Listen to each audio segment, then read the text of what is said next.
CEO kaya raya pasang kamera tersembunyi untuk memantau bayinya yang sedang sakit dan dirawat pengasuh barunya yang miskin. Betapa terkejutnya ia saat melihat ini. Halo sahabat, apa kabar semuanya? Sebelum masuk ke ceritanya, jangan lupa nyalakan subtitle dan subscribe terlebih dahulu ya. Pesawat jet pribadi itu sudah bersiap di landasan pacu. Di dalamnya, Pak Hamid duduk dengan setelan jas rapi, laptop terbuka di hadapannya, namun matanya kosong menatap layar. Pikirannya melayang jauh, bukan pada negosiasi merger senilai 200 miliar rupiah yang menantinya di Singapura, tapi pada putra semata wayangnya yang tengah terbaring lemah di rumah. Enzo, 5 bulan. Demam 38,5 derajat sejak sore kemarin. Pak Hamid menghela napas berat. Ia adalah CEO termuda yang berhasil membawa perusahaannya Go International, pengusaha yang disegani di 3 negara, tapi menjadi seorang ayah tetaplah hal tersulit yang pernah ia jalani. Pak, kita harus segera take off. ATC sudah konfirmasi.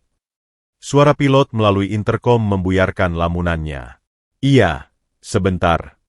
Ia mengeluarkan ponsel, membuka aplikasi kamera tersembunyi yang terhubung dengan perangkat mungil di kamar Kenzo. Layar menampilkan ruangan bernuansa biru lembut, ranjang bayi berukir, mainan gantung bermerek, termometer digital canggih, dan kursi goyang empuk dari Italia. Semua serba mewah, seperti seharusnya untuk anak seorang konglomerat. Lalu matanya beralih pada sosok yang duduk di pojok ruangan. Fikri. Pemuda 22 tahun itu sedang membaca buku panduan perawatan bayi dengan khusyuk. Jari-jarinya yang kasar, bekas bekerja di sawah, menelusuri setiap halaman dengan hati-hati. Kaos oblong lusuh dan celana training belel kontras sekali dengan kemewahan kamar itu. Di sampingnya, tas ransel hitam pudar berisi semua barang bawaannya. Pak Hamid mengamati. 3 hari lalu, Fikri datang melamar sebagai pengasuh. Tanpa referensi, tanpa pengalaman, tanpa ijazah lebih dari SMA. Hanya bermodalkan tekad dan mata jujur yang membuat Pak Hamid, entah mengapa, mengangguk setuju. Mungkin karena pemuda itu berkata, "Saya nggak punya apa-apa, Pak. Tapi saya bisa belajar. Saya janji, anak Bapak akan saya jaga seperti adik saya sendiri." Adiknya.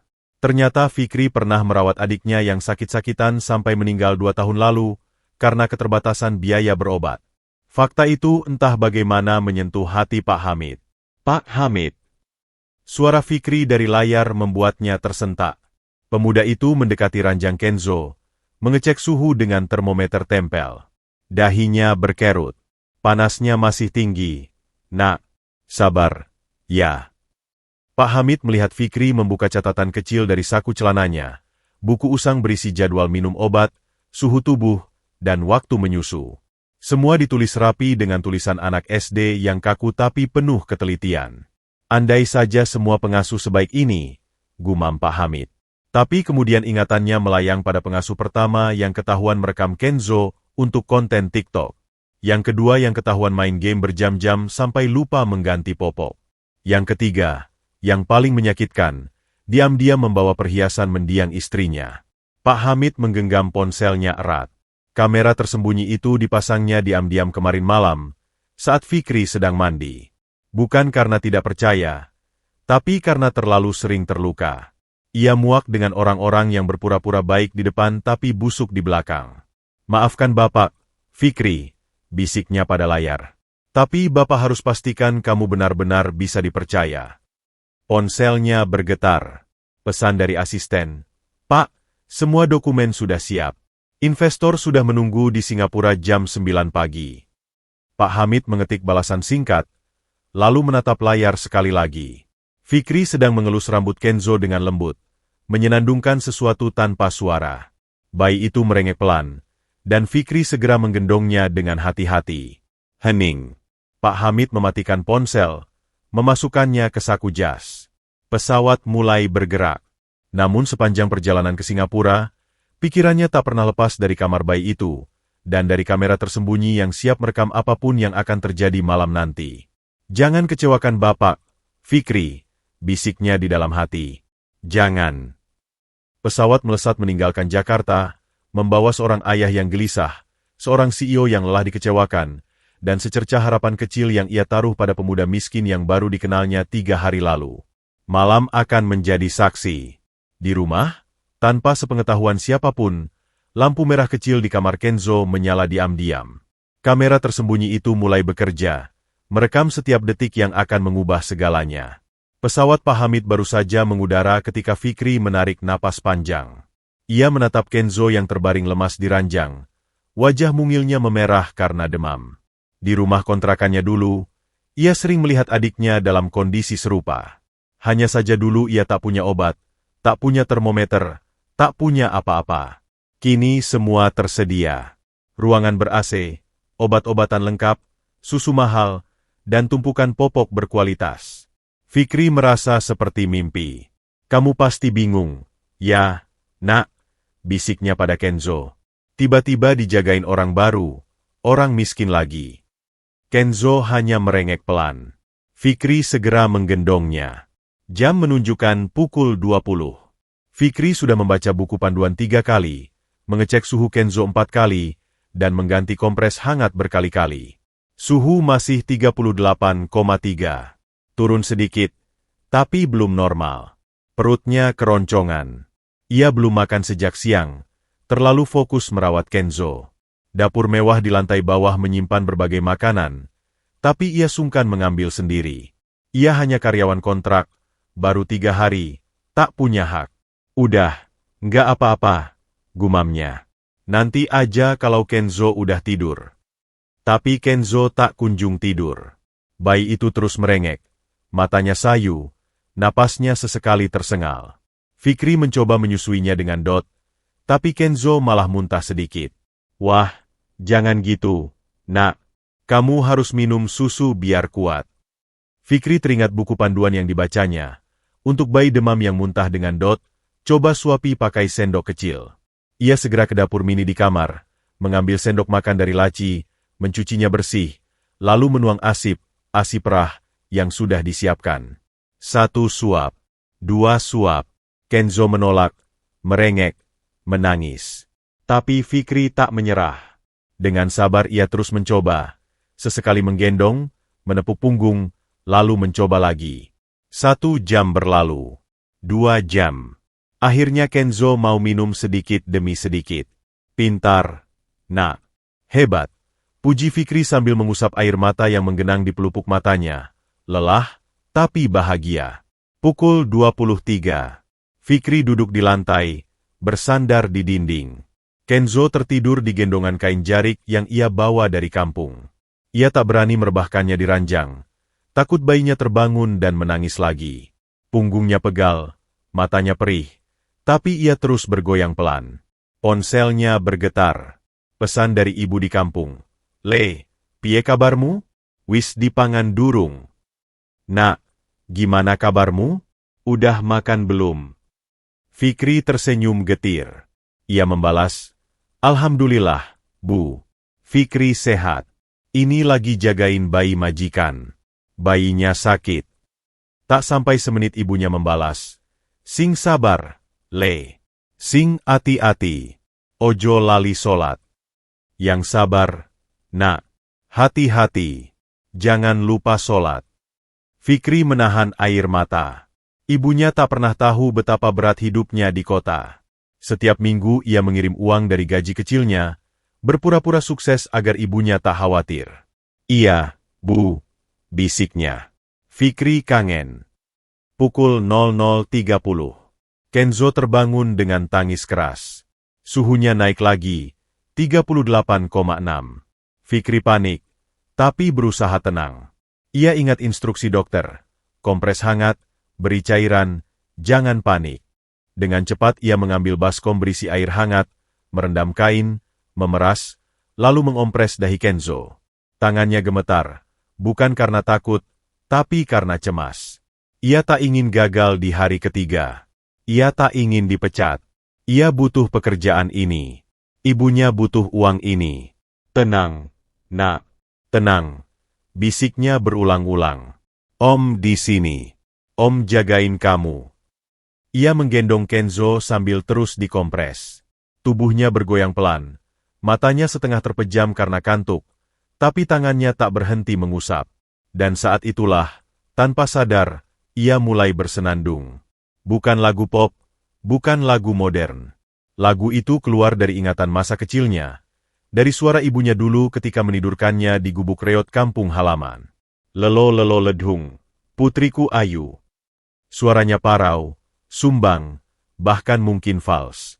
Tapi ada cinta di sana, cinta tulus yang tak bisa dibeli dengan uang. Kenzo perlahan berhenti menangis. Matanya yang basah mulai terpejam. Napasnya yang tersengal mulai teratur. Tubuhnya yang tegang mulai lemas di dada Fikri. Dan Fikri terus bernyanyi. 1 jam. 2 jam. Sampai suaranya nyaris hilang. Sampai lidahnya kaku. Sampai ia sendiri hampir tertidur sambil duduk. Tapi ia tak berhenti. Karena di dadanya kini terlelap seorang bayi yang sangat membutuhkan ketenangan. Dan ia, Fikri, pemuda miskin lulusan SMA, adalah satu-satunya yang bisa memberikannya malam itu. Pukul 3. Fikri tersentak dari kantuknya. Kenzo masih tidur di dadanya. Ia periksa suhu, 37,9. Turun. Napasnya lebih lega. Wajahnya tak semerah tadi. Fikri tersenyum lebar. Ia ingin berteriak bahagia, tapi tahan. Ia ingin menangis syukur, tapi air mata justru jatuh lebih dulu. Alhamdulillah, bisiknya terseduh. Makasih, ya Allah, makasih. Ia mengecup kening Kenzo dengan lembut. Bayi itu hanya menggeliat sedikit, lalu kembali pulas. Di luar, hujan mulai turun. Di dalam kamar mewah itu, seorang pemuda miskin duduk di lantai dengan bayi di dada, menangis bahagia karena demam anak majikannya turun 1 derajat. Pukul 4.30. Fikri memeriksa popok Kenzo, basah. Dengan hati-hati ia menggantinya.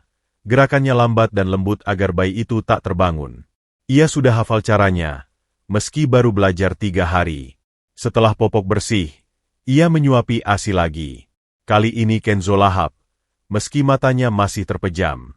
Refleks menghisap bayi itu bekerja dengan baik. Sini, nak, minum yang banyak. Biar cepat sembuh. Selesai menyusu, Fikri kembali menggendong, kembali menepuk punggung, kembali bergoyang. Lalu tanpa sadar, ia kembali bersenandung. Lelo lelo ledhung, ledhung siapa yang guyu.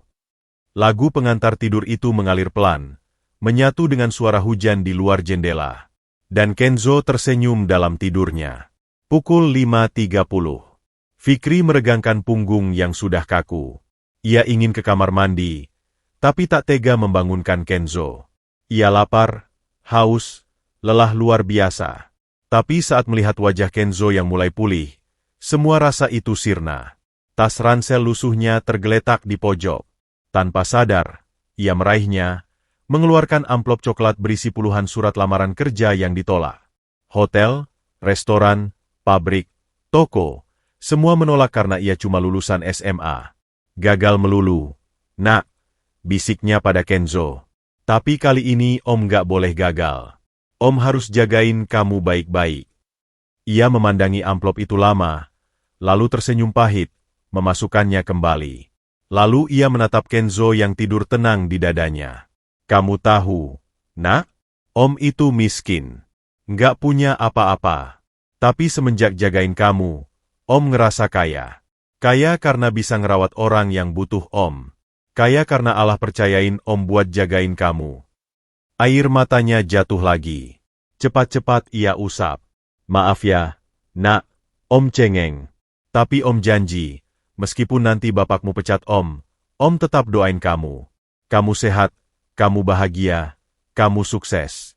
Om gak akan lupa sama kamu, nak, sampai kapanpun. Di luar, langit mulai terang. Di dalam, seorang pemuda miskin terus menggendong bayi majikannya dengan cinta yang tak ternilai. Dan di sebuah hotel di Singapura, seorang ayah menyaksikan semua ini dengan mata berkaca-kaca. Pukul 6 pagi waktu Singapura. Pak Hamid belum tidur semenjak malam. Ia sudah mematikan laptop, membatalkan sarapan dengan tim investasi, dan mengunci pintu kamar hotelnya. Matanya terus tertuju pada layar ponsel yang menampilkan kamar Kenzo. 2 jam terakhir ia habiskan hanya untuk menonton Fikri. Pemuda itu belum tidur sama sekali. Belum makan. Belum ke kamar mandi. Hanya duduk di lantai dengan Kenzo di dada. Sesekali memeriksa suhu, sesekali mengganti kompres, sesekali bersenandung lagu pengantar tidur yang sama. Dan sekarang, pukul 6.15, Fikri sedang melakukan sesuatu yang membuat Pak Hamid semakin terpukau. Fikri meletakkan Kenzo dengan hati-hati di ranjang.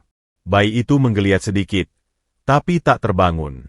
Dengan gerakan sehalus mungkin, Fikri meraih tas ranselnya dan mengeluarkan sebuah buku tua, buku tulis bersampel coklat dengan halaman yang sudah menguning. Lalu ia mulai menulis. Pak Hamid memperbesar tampilan kamera.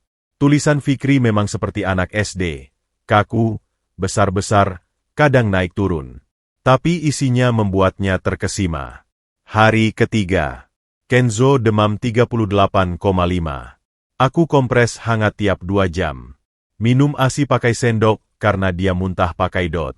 Tidur di dada jam 12 malam. Lagu pengantar tidur bikin dia tenang. Fikri berhenti menulis, menatap Kenzo, lalu melanjutkan. Panas turun jadi 37,9 jam 3 pagi. Sekarang jam 6 pagi, panas 37,6. Napas udah lega. Wajah udah nggak merah. Besok harus ingat, beli minyak kayu putih buat kompres tambahan. Pak Hamid tersenyum. Catatan kecil itu lebih detail daripada laporan perawat di rumah sakit langganannya. Pukul 7. Kenzo terbangun dengan tangis kecil. Fikri langsung menggendongnya, memeriksa popok, basah, diganti, lalu menyuapi ASI. Bayi itu minum dengan lahap. Pintar, nak. Makin sehat kamu, puji Fikri sambil tersenyum lelah. Setelah Kenzo kenyang, Fikri mengajaknya jalan-jalan kecil di dalam kamar. Ia menunjuk benda-benda di sekitar sambil menyebutkan namanya. Kenzo, lihat itu jendela. Jendela. Di luar ada matahari. Matahari. Lihat itu lampu. Lampu. Kenzo hanya menatap dengan mata bulatnya yang mulai cerah. Sesekali ia mengoceh tak jelas. Iya, nak, kamu pintar. Nanti kalau udah gede, kamu sekolah tinggi-tinggi, ya. Jadi dokter biar bisa nyembuhin orang sakit. Atau jadi guru biar bisa ngajarin orang miskin kayak Om. Pak Hamid tercekat. Tak pernah terbayangkan seorang pengasuh berbicara seperti itu pada bayinya. Biasanya mereka hanya berbicara seperlunya, atau malah sibuk dengan ponsel. Pukul 8. Fikri meletakkan Kenzo di playmat, memberinya beberapa mainan edukatif yang tersedia. Bayi itu tampak lebih segar, mulai tertarik meraih mainan di sekitarnya. Tiba-tiba Kenzo mengoceh keras, tangannya meraih ke arah Fikri. Kamu manggil Om. Fikri mendekat, meraih tangan mungil itu. Iya, nak, Om di sini. Nggak pergi kemana-mana. Kenzo tersenyum. Senyuman pertama setelah semalaman sakit. Fikri menangis lagi. Ya Allah, nak, kamu senyum. Kamu udah baikan. Ia menggendong Kenzo erat, menangis haru. Makasih, ya Allah. Makasih, makasih. Kenzo, seolah mengerti, meletakkan tangan mungilnya di pipi Fikri yang basah. Pukul 9. Bel rumah berbunyi. Fikri menggendong Kenzo, membuka pintu. Seorang perawat dari klinik langganan keluarga Pak Hamid datang untuk kontrol. Selamat pagi, saya Susi, perawat. Bapak Hamid minta saya cek kondisi Kenzo. Silakan, Bu. Silakan masuk. Perawat Susi memeriksa Kenzo dengan teliti. Suhu, denyut nadi, pernapasan, telinga, tenggorokan. Fikri memperhatikan dengan saksama, sesekali bertanya. Dengan cepat ia mengambil baskom berisi air hangat, merendam kain, memeras, lalu mengompres dahi Kenzo. Tangannya gemetar, bukan karena takut, tapi karena cemas. Ia tak ingin gagal di hari ketiga. Ia tak ingin dipecat. Ia butuh pekerjaan ini. Ibunya butuh uang ini. Tenang, nak, tenang.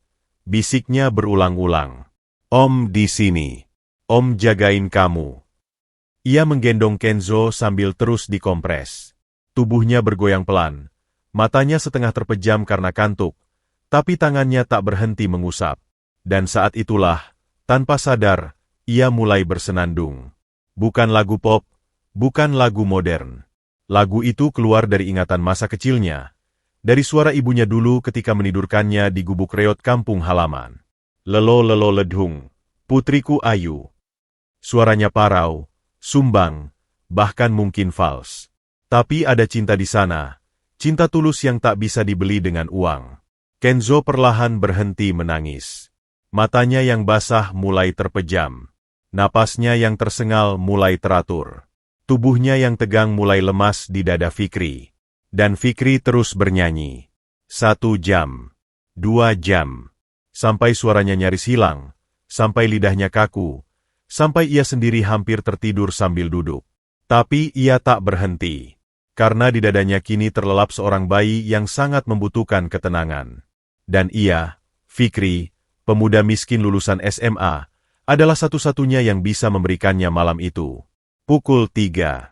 Fikri tersentak dari kantuknya. Kenzo masih tidur di dadanya. Ia periksa suhu, 37,9. Turun. Napasnya lebih lega. Wajahnya tak semerah tadi. Fikri tersenyum lebar. Ia ingin berteriak bahagia, tapi tahan. Ia ingin menangis syukur, tapi air mata justru jatuh lebih dulu. Alhamdulillah, bisiknya terseduh. Makasih, ya Allah, makasih. Ia mengecup kening Kenzo dengan lembut. Bayi itu hanya menggeliat sedikit, lalu kembali pulas. Di luar, hujan mulai turun. Di dalam kamar mewah itu, seorang pemuda miskin duduk di lantai dengan bayi di dada, menangis bahagia karena demam anak majikannya turun 1 derajat. Pukul 4.30. Fikri memeriksa popok Kenzo, basah. Dengan hati-hati ia menggantinya. Gerakannya lambat dan lembut agar bayi itu tak terbangun. Ia sudah hafal caranya, meski baru belajar 3 hari. Setelah popok bersih, ia menyuapi ASI lagi. Kali ini Kenzo lahap, meski matanya masih terpejam. Refleks menghisap bayi itu bekerja dengan baik. Sini, nak, minum yang banyak. Biar cepat sembuh. Selesai menyusu, Fikri kembali menggendong, kembali menepuk punggung, kembali bergoyang. Lalu tanpa sadar, ia kembali bersenandung. Lelo lelo ledhung, ledhung siapa yang guyu. Lagu pengantar tidur itu mengalir pelan, menyatu dengan suara hujan di luar jendela. Dan Kenzo tersenyum dalam tidurnya. Pukul 5.30. Fikri meregangkan punggung yang sudah kaku. Ia ingin ke kamar mandi, tapi tak tega membangunkan Kenzo. Ia lapar, haus, lelah luar biasa. Tapi saat melihat wajah Kenzo yang mulai pulih, semua rasa itu sirna. Tas ransel lusuhnya tergeletak di pojok. Tanpa sadar, ia meraihnya, mengeluarkan amplop coklat berisi puluhan surat lamaran kerja yang ditolak. Hotel, restoran, pabrik, toko, semua menolak karena ia cuma lulusan SMA. Gagal melulu. Nak, bisiknya pada Kenzo. Tapi kali ini Om gak boleh gagal. Om harus jagain kamu baik-baik. Ia memandangi amplop itu lama, lalu tersenyum pahit, memasukkannya kembali. Lalu ia menatap Kenzo yang tidur tenang di dadanya. Kamu tahu, nak, Om itu miskin. Nggak punya apa-apa. Tapi semenjak jagain kamu, Om ngerasa kaya. Kaya karena bisa ngerawat orang yang butuh Om. Kaya karena Allah percayain Om buat jagain kamu. Air matanya jatuh lagi. Cepat-cepat ia usap. Maaf ya, nak, Om cengeng. Tapi Om janji, meskipun nanti bapakmu pecat Om tetap doain kamu. Kamu sehat, kamu bahagia, kamu sukses. Om gak akan lupa sama kamu. Nak, sampai kapanpun. Di luar, langit mulai terang. Di dalam, seorang pemuda miskin terus menggendong bayi majikannya dengan cinta yang tak ternilai. Dan di sebuah hotel di Singapura, seorang ayah menyaksikan semua ini dengan mata berkaca-kaca. Pukul 6 pagi waktu Singapura. Pak Hamid belum tidur semenjak malam. Ia sudah mematikan laptop, membatalkan sarapan dengan tim investasi, dan mengunci pintu kamar hotelnya. Matanya terus tertuju pada layar ponsel yang menampilkan kamar Kenzo. 2 jam terakhir ia habiskan hanya untuk menonton Fikri. Pemuda itu belum tidur sama sekali. belum makan, belum ke kamar mandi. Hanya duduk di lantai dengan Kenzo di dada, sesekali memeriksa suhu, sesekali mengganti kompres, sesekali bersenandung lagu pengantar tidur yang sama. Dan sekarang, pukul 6.15, Fikri sedang melakukan sesuatu yang membuat Pak Hamid semakin terpukau. Fikri meletakkan Kenzo dengan hati-hati di ranjang. Bayi itu menggeliat sedikit, tapi tak terbangun. Dengan gerakan sehalus mungkin, Fikri meraih tas ranselnya dan mengeluarkan sebuah buku tua, buku tulis bersampel coklat dengan halaman yang sudah menguning. Lalu ia mulai menulis. Pak Hamid memperbesar tampilan kamera. Tulisan Fikri memang seperti anak SD, kaku, besar-besar, kadang naik turun. Tapi isinya membuatnya terkesima. Hari ketiga. Kenzo demam 38,5. Aku kompres hangat tiap 2 jam. Minum ASI pakai sendok karena dia muntah pakai dot. Tidur di dada jam 12 malam. Lagu pengantar tidur bikin dia tenang. Fikri berhenti menulis, menatap Kenzo, lalu melanjutkan. Panas turun jadi 37,9 jam 3 pagi. Sekarang jam 6 pagi, panas 37,6. Napas udah lega. Wajah udah nggak merah. Besok harus ingat, beli minyak kayu putih buat kompres tambahan. Pak Hamid tersenyum.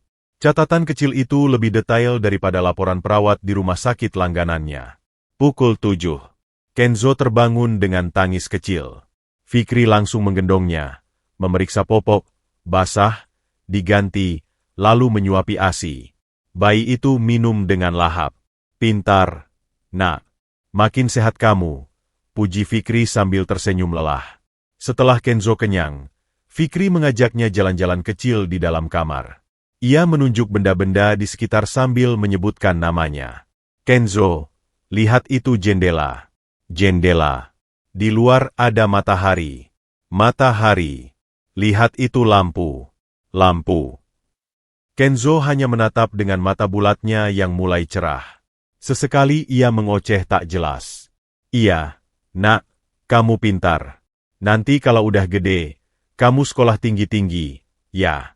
Jadi dokter biar bisa nyembuhin orang sakit. Atau jadi guru biar bisa ngajarin orang miskin kayak Om. Pak Hamid tercekat. Tak pernah terbayangkan seorang pengasuh berbicara seperti itu pada bayinya. Biasanya mereka hanya berbicara seperlunya, atau malah sibuk dengan ponsel. Pukul 8. Fikri meletakkan Kenzo di playmat, memberinya beberapa mainan edukatif yang tersedia. Bayi itu tampak lebih segar, mulai tertarik meraih mainan di sekitarnya. Tiba-tiba Kenzo mengoceh keras, tangannya meraih ke arah Fikri. Kamu manggil Om. Fikri mendekat, meraih tangan mungil itu. Iya, nak, Om di sini. Nggak pergi kemana-mana. Kenzo tersenyum. Senyuman pertama setelah semalaman sakit. Fikri menangis lagi. Ya Allah, nak, kamu senyum. Kamu udah baikan. Ia menggendong Kenzo erat, menangis haru. Makasih, ya Allah. Makasih, makasih. Kenzo, seolah mengerti, meletakkan tangan mungilnya di pipi Fikri yang basah. Pukul 9. Bel rumah berbunyi. Fikri menggendong Kenzo, membuka pintu. Seorang perawat dari klinik langganan keluarga Pak Hamid datang untuk kontrol. Selamat pagi, saya Susi, perawat. Bapak Hamid minta saya cek kondisi Kenzo. Silakan, Bu. Silakan masuk. Perawat Susi memeriksa Kenzo dengan teliti. Suhu, denyut nadi, pernapasan, telinga, tenggorokan. Fikri memperhatikan dengan saksama, sesekali bertanya. Fikri sepertinya hafal banyak lagu daerah.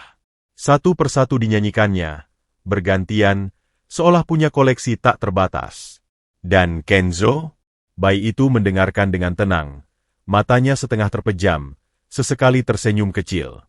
Pukul 20.30. Ponsel Fikri berdering. Ia lihat layar, ibu lagi. Dengan hati-hati ia menjawab sambil tetap menggendong Kenzo. Assalamualaikum, Bu. Waalaikumsalam, Le. Lagi apa? Lagi nidurin bayi, Bu. Oh, ya udah, Ibu nggak lama. Cuma mau bilang, Ibu tadi sholat Isya. Ibu doain kamu sama bayi itu. Makasih, Bu. Le, ibu mau tanya. Kamu seneng nggak kerja di sana? Fikri diam sebentar. Seneng, Bu. Bayinya baik. Majikannya juga baik meskipun jarang ketemu. Alhamdulillah, Le. Ibu cuma mau kamu bahagia. Nggak usah mikirin uang terus. Yang penting kamu jadi orang baik. Iya, Bu. Udah, sana lanjutin nyanyi buat bayinya. Ibu bangga sama kamu. Setelah telepon berakhir, Fikri menatap Kenzo. Bayi itu sudah tidur lagi. Ibu aku hebat. Ya, nak, bisiknya. Meskipun miskin, meskipun gak sekolah tinggi, dia selalu ngajarin aku jadi orang baik. Pukul 21.30. Fikri merebahkan Kenzo, lalu duduk di sampingnya. Ia mengeluarkan ponsel, bukan untuk main game atau media sosial, tapi untuk mencari lagu daerah lain yang bisa ia nyanyikan. Pak Hamid melihat layar ponsel Fikri dari kamera tersembunyi. Pemuda itu mencari di YouTube, lagu pengantar tidur daerah, lagu Nina Bobo asli, lagu daerah untuk bayi. Lalu dengan tekun, ia belajar, mendengarkan, menghafal, mencoba menyanyikan pelan-pelan. Tutu kuda hadeng, tutu kuda hadeng. Suaranya pelan, malu-malu, kadang salah. Tapi ia terus mencoba. Pak Hamid terharu. Fikri tak hanya menyanyikan lagu yang ia tahu. Ia belajar lagu baru, khusus untuk Kenzo, agar bayinya punya variasi lagu pengantar tidur. Pukul 22.30. Kenzo terbangun lagi. Kali ini karena mimpi buruk. Ia tiba-tiba menangis keras. Fikri langsung menggendongnya. Tapi kali ini tak langsung bernyanyi. Ia memeluk Kenzo erat, membiarkan bayinya menangis sebentar di dadanya. Nggak apa-apa, nak. Menangis aja. Om temenin. Om gendong. Nggak usah takut. Setelah tangisnya reda, barulah Fikri bernyanyi. Bukan, lelo-lelo ledhung, kali ini, tapi lagu baru yang baru ia pelajari. Tutu kuda hadeng, incu-incu hadeng. Kenzo berhenti menangis. Matanya membelalak sebentar, lalu perlahan terpejam. Tutu kuda hadeng, incu-incu hadeng. Fikri terus bernyanyi sampai Kenzo benar-benar pulas. Lalu ia tersenyum puas. Nah, gitu dong. Tidur yang nyenyak. Nak, mimpi indah. Besok kita belajar lagu baru lagi. Pukul 23.30. Fikri menulis di buku catatannya. Hari ketiga, malam. Kenzo sudah sembuh total. Aku nyanyiin dia banyak lagu. Dia suka. Besok aku harus belajar lagu daerah dari Papua, katanya bagus buat bayi. Juga lagu dari Ambon. Biar Kenzo kenal banyak lagu dari seluruh Indonesia. Pak Hamid membaca itu dan tersenyum lebar. Selama ini ia berpikir memberikan yang terbaik untuk Kenzo berarti membelikan mainan impor, pakaian branded, susu termahal. Tapi Fikri mengajarkan sesuatu yang lebih berharga. Cinta, perhatian, dan lagu-lagu daerah yang hampir punah. Pukul 00.30. Pak Hamid masih terjaga. Rapat besok pagi pukul 8. Ia harus tidur. Tapi ia tak bisa melepaskan pandangan dari layar. Fikri kini duduk di kursi, memeluk bantal, tertidur dengan posisi duduk. Di pangkuannya, buku catatan masih terbuka. Di ranjang, Kenzo tidur pulas dengan senyum kecil di wajahnya. Pak Hamid memperhatikan napas Fikri yang teratur. Pemuda itu pasti kelelahan. Semalaman sempat tidak tidur, seharian penuh merawat Kenzo, dan malam ini masih terjaga sampai larut. Istirahatlah, Fikri, bisiknya. Kau sudah bekerja lebih dari yang aku bayar. Pukul 1.30. Pak Hamid mematikan ponsel. Ia harus tidur. Tapi sebelum tidur, ia mengetik pesan untuk asistennya. Tolong cari tahu semua tentang Fikri. Keluarganya, latar belakangnya, kebutuhannya, detail. Dan tolong siapkan kontrak kerja baru, jangka panjang, dengan gaji 3 kali lipat dan semua tunjangan. Aku akan tanda tangan begitu pulang. Ia meletakkan ponsel di nakas, mematikan lampu. Tapi di dalam gelap, ia tersenyum. Lelo-lelo ledhung, gumamnya pelan. Lagu itu kini melekat di hatinya. Bukan karena merdunya, tapi karena cinta yang mengalir di setiap nadanya. Cinta seorang pemuda miskin pada bayi majikannya. Cinta yang tulus tanpa pamrih. Cinta yang mengajarkan pada seorang CEO kaya raya bahwa kekayaan sejati bukan diukur dari uang, tapi dari hati. Pukul 5.30 waktu Singapura. Pak Hamid terbangun dengan perasaan berbeda. Biasanya ia bangun dengan daftar panjang target bisnis di kepala. Tapi pagi ini, yang terbayang justru Fikri dan Kenzo. Ia meraih ponsel, membuka aplikasi kamera, dan tersenyum melihat pemandangan di layar. Fikri sudah bangun.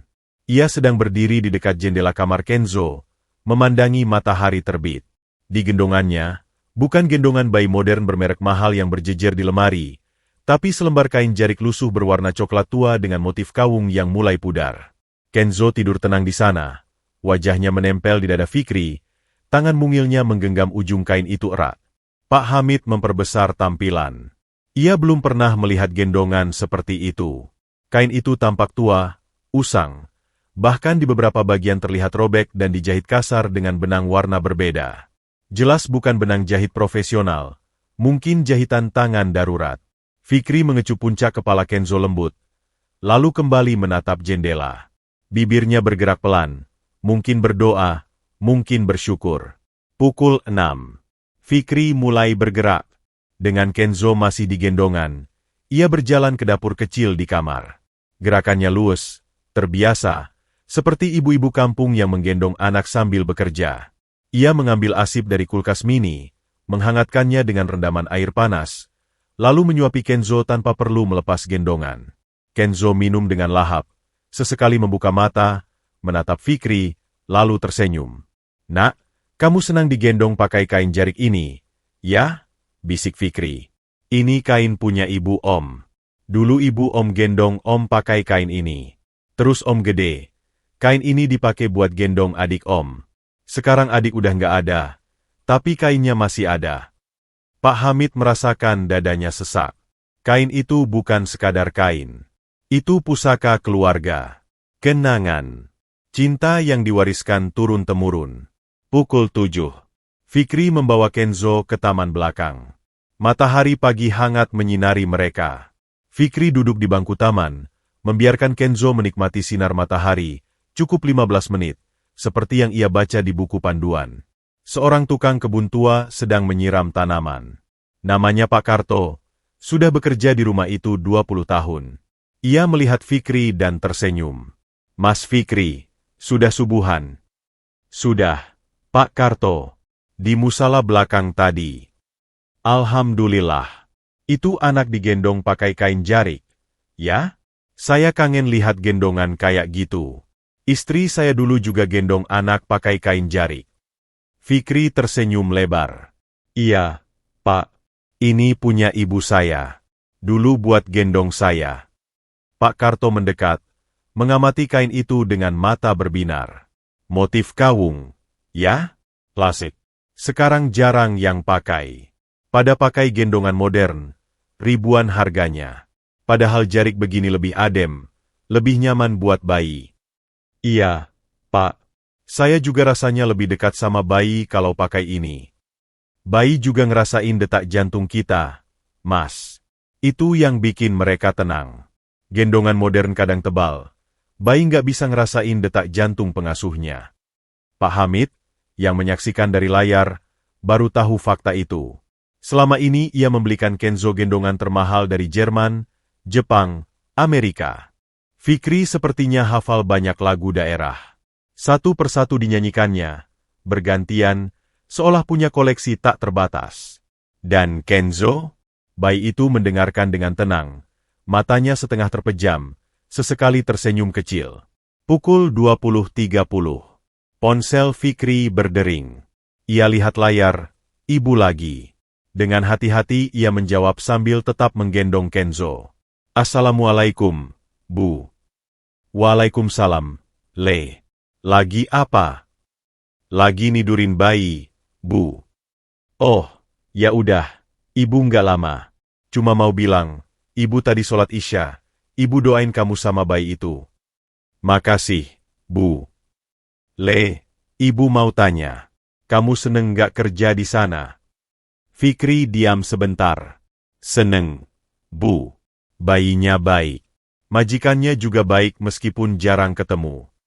Alhamdulillah, Le. Ibu cuma mau kamu bahagia. Nggak usah mikirin uang terus. Yang penting kamu jadi orang baik. Iya, Bu. Udah, sana lanjutin nyanyi buat bayinya. Ibu bangga sama kamu. Setelah telepon berakhir, Fikri menatap Kenzo. Bayi itu sudah tidur lagi. Ibu aku hebat. Ya, nak, bisiknya. Meskipun miskin, meskipun gak sekolah tinggi, dia selalu ngajarin aku jadi orang baik. Pukul 21.30. Fikri merebahkan Kenzo, lalu duduk di sampingnya. Ia mengeluarkan ponsel, bukan untuk main game atau media sosial, tapi untuk mencari lagu daerah lain yang bisa ia nyanyikan. Pak Hamid melihat layar ponsel Fikri dari kamera tersembunyi. Pemuda itu mencari di YouTube, lagu pengantar tidur daerah, lagu Nina Bobo asli, lagu daerah untuk bayi. Lalu dengan tekun, ia belajar, mendengarkan, menghafal, mencoba menyanyikan pelan-pelan. Tutu kuda hadeng, tutu kuda hadeng. Suaranya pelan, malu-malu, kadang salah. Tapi ia terus mencoba. Pak Hamid terharu. Fikri tak hanya menyanyikan lagu yang ia tahu. Ia belajar lagu baru, khusus untuk Kenzo, agar bayinya punya variasi lagu pengantar tidur. Pukul 22.30. Kenzo terbangun lagi. Kali ini karena mimpi buruk, ia tiba-tiba menangis keras. Fikri langsung menggendongnya, tapi kali ini tak langsung bernyanyi. Ia memeluk Kenzo erat, membiarkan bayinya menangis sebentar di dadanya. Nggak apa-apa, nak. Menangis aja. Om temenin. Om gendong. Nggak usah takut. Setelah tangisnya reda, barulah Fikri bernyanyi. Bukan, lelo-lelo ledhung, kali ini, tapi lagu baru yang baru ia pelajari. Tutu kuda hadeng, incu-incu hadeng. Kenzo berhenti menangis. Matanya membelalak sebentar, lalu perlahan terpejam. Tutu kuda hadeng, incu-incu hadeng. Fikri terus bernyanyi sampai Kenzo benar-benar pulas. Lalu ia tersenyum puas. Nah, gitu dong. Tidur yang nyenyak. Nak, mimpi indah. Besok kita belajar lagu baru lagi. Pukul 23.30. Fikri menulis di buku catatannya. Hari ketiga, malam. Kenzo sudah sembuh total. Aku nyanyiin dia banyak lagu. Dia suka. Besok aku harus belajar lagu daerah dari Papua, katanya bagus buat bayi. Juga lagu dari Ambon. Biar Kenzo kenal banyak lagu dari seluruh Indonesia. Pak Hamid membaca itu dan tersenyum lebar. Selama ini ia berpikir memberikan yang terbaik untuk Kenzo berarti membelikan mainan impor, pakaian branded, susu termahal. Tapi Fikri mengajarkan sesuatu yang lebih berharga. Cinta, perhatian, dan lagu-lagu daerah yang hampir punah. Pukul 00.30. Pak Hamid masih terjaga. Rapat besok pagi pukul 8. Ia harus tidur. Tapi ia tak bisa melepaskan pandangan dari layar. Fikri kini duduk di kursi, memeluk bantal, tertidur dengan posisi duduk. Di pangkuannya, buku catatan masih terbuka. Di ranjang, Kenzo tidur pulas dengan senyum kecil di wajahnya. Pak Hamid memperhatikan napas Fikri yang teratur. Pemuda itu pasti kelelahan. Semalaman sempat tidak tidur, seharian penuh merawat Kenzo, dan malam ini masih terjaga sampai larut. Istirahatlah, Fikri, bisiknya. Kau sudah bekerja lebih dari yang aku bayar. Pukul 1.30. Pak Hamid mematikan ponsel. Ia harus tidur. Tapi sebelum tidur, ia mengetik pesan untuk asistennya. Tolong cari tahu semua tentang Fikri, keluarganya, latar belakangnya, kebutuhannya, detail. Dan tolong siapkan kontrak kerja baru, jangka panjang, dengan gaji 3 kali lipat dan semua tunjangan. Aku akan tanda tangan begitu pulang. Ia meletakkan ponsel di nakas, mematikan lampu. Tapi di dalam gelap, ia tersenyum. Lelo-lelo ledhung, gumamnya pelan. Lagu itu kini melekat di hatinya.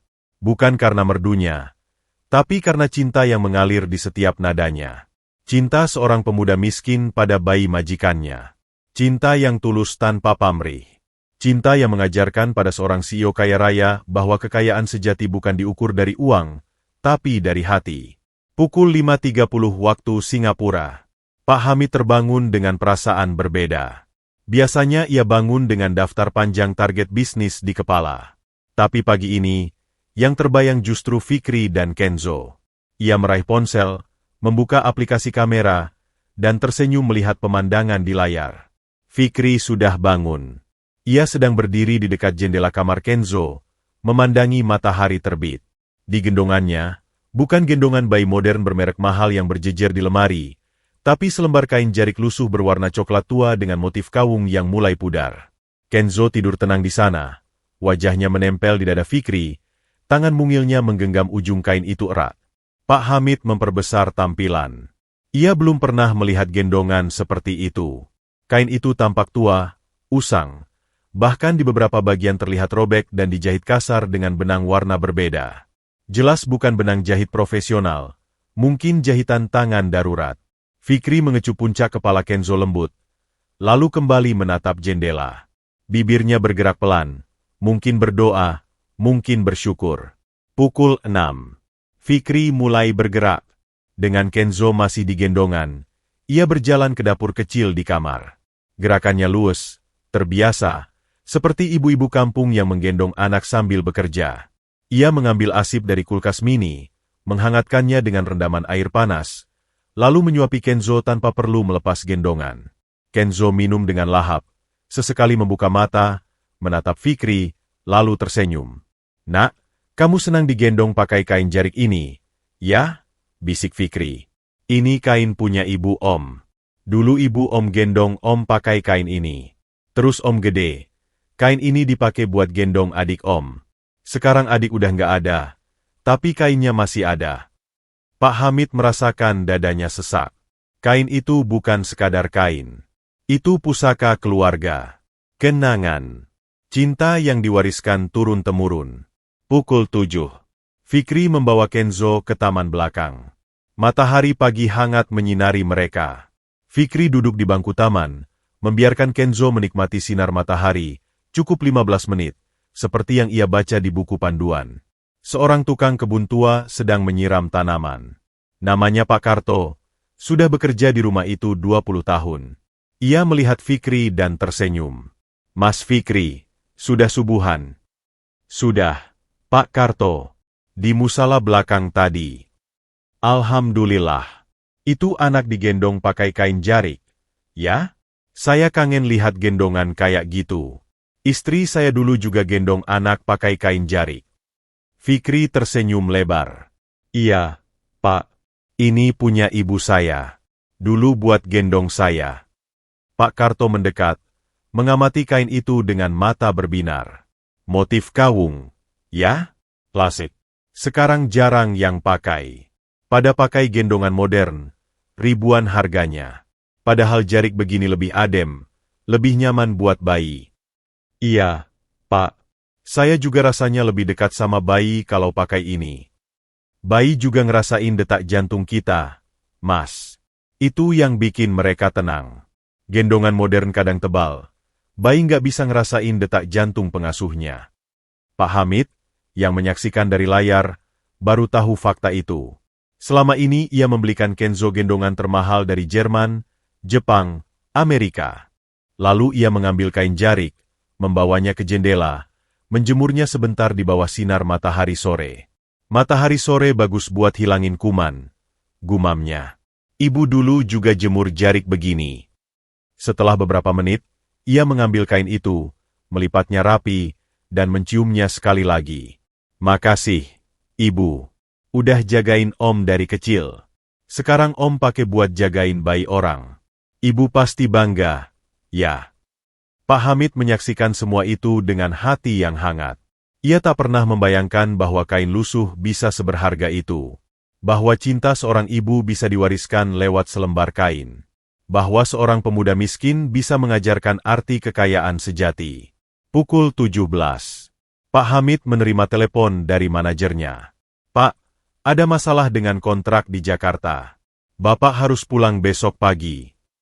Baik, siapkan jet pribadi jam 7 pagi. Siap, Pak. Pak Hamid menatap ponselnya. Layar menunjukkan Fikri sedang memandikan Kenzo dengan penuh kehati-hatian, menggunakan waslap lembut, berbicara dengan suara pelan. Fikri, bisiknya. Besok Bapak pulang. Dan Bapak akan memberi kejutan untukmu. Pukul 18. Fikri selesai memandikan Kenzo. Bayi itu wangi, bersih, mengenakan piyama lucu bermotif beruang. Fikri menggendongnya dengan kain jarik, lagi-lagi, lalu duduk di kursi goyang. Di luar, senja mulai turun. Langit berwarna jingga kemerahan. Fikri menunjuk keluar jendela. Lihat, nak, senja. Cantik. Ya, di kampung Om, senja juga cantik. Sawah-sawah berubah warna jadi keemasan. Burung-burung pulang ke sarang. Om dulu sering duduk di pematang sawah, lihat senja, sambil nunggu ibu pulang dari ladang. Kenzo menatap keluar jendela dengan takjub. Suatu hari nanti, Om ajak kamu ke kampung Om, ya. Lihat senja di sawah. Lihat kerbau. Lihat burung-burung. Kamu mau, kan? Kenzo mengoceh riang. Itu dia, setuju. Pintar kamu. Fikri tersenyum, lalu mulai bersenandung, lagu senja yang tak dikenal Pak Hamid. Sore-sore main di sawah. Pulangnya bawa ikan. Lagu anak-anak kampung yang sederhana, tapi dinyanyikan dengan penuh cinta. Pukul 19. Kenzo tidur. Fikri merebahkannya, lalu duduk di samping ranjang. Ia mengeluarkan buku catatan, menulis. Hari keempat, malam. Kenzo sehat total. Hari ini aku banyak ingat Rizky. Sedih, tapi juga bersyukur. Rizky mungkin udah di surga. Lihat aku jagain bayi ini. Semoga Rizky bangga sama omnya. Besok aku harus semangat lagi. Jagain Kenzo sebaik-baiknya. Ia menutup buku, menatap Kenzo yang tidur pulas. Lalu ia meraih kain jarik yang dilipat di kursi, membawanya ke hidung, mencium aromanya. Makasih, Ibu. Makasih udah ngajarin Om buat nyayang. Makasih udah ngasih Om hati yang tulus. Ia melipat kain itu, meletakkannya di samping bantal Kenzo. Bayi itu meraih kain itu dalam tidurnya, memeluknya erat. Fikri tersenyum. Dia suka jarik ibu, Bu. Dia jagain jarik ibu. Tenang aja, Bu. Jarik ibu aman di sini. Pukul 20. Pak Hamid mematikan ponsel. Ia harus istirahat. Besok pagi ia pulang. Tapi sebelum tidur, ia mengetik pesan panjang untuk asistennya. Siapkan hadiah untuk Fikri, 1 setel baju baru yang bagus, sepatu baru, dan tas baru yang layak. Juga siapkan paket untuk ibunya di kampung, sembako lengkap, uang tunai, dan surat undangan untuk datang ke Jakarta, biaya transportasi kita tanggung. Aku ingin bertemu langsung dengan Ibu Fikri. Juga, tolong cari kain jarik baru yang bagus, motif kaung asli, bahan terbaik. Belikan 10 lembar. 1 untuk Fikri, 1 untuk Ibu Fikri, sisanya untuk Kenzo, sebagai kenang-kenangan bahwa ia pernah dirawat dengan cinta sejati oleh pemuda miskin dari Pacitan. Ia mengirim pesan itu, lalu merebahkan diri. Di dalam gelap, ia tersenyum. Besok akan menjadi hari yang istimewa. Bukan karena merger atau bisnis, tapi karena ia akan bertemu langsung dengan malaikat kecil bernama Fikri yang mengajarkannya arti cinta tanpa pamrih. Dan kain jarik lusuh itu, kain pusaka keluarga, akan menjadi simbol cinta yang abadi. Pukul 6 waktu Singapura. Pak Hamid sudah bangun, mandi, dan berkemas. Jet pribadinya siap pukul 7.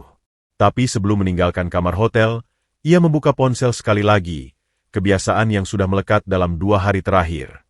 Layar menunjukkan Fikri sedang melakukan sesuatu yang tak biasa. Pemuda itu duduk di lantai kamar mandi, pintu tertutup, suara air keran mengalir pelan. Tangannya memegang sesuatu, amplop coklat tua, amplop yang sama yang pernah ia keluarkan saat malam pertama.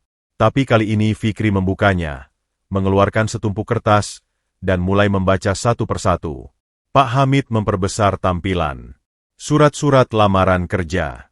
Puluhan lembar. Semuanya bermaterai, dengan foto 3x4 Fikri yang masih muda, polos, dan penuh harap. Kepada YTH. HRD Hotel Borobudur, Jakarta. Dengan hormat, saya yang bertanda tangan di bawah ini. Kepada YTH. Manajer restoran sederhana. Saya bermaksud melamar sebagai pencuci piring. Kepada YTH. Pimpinan pabrik sepatu.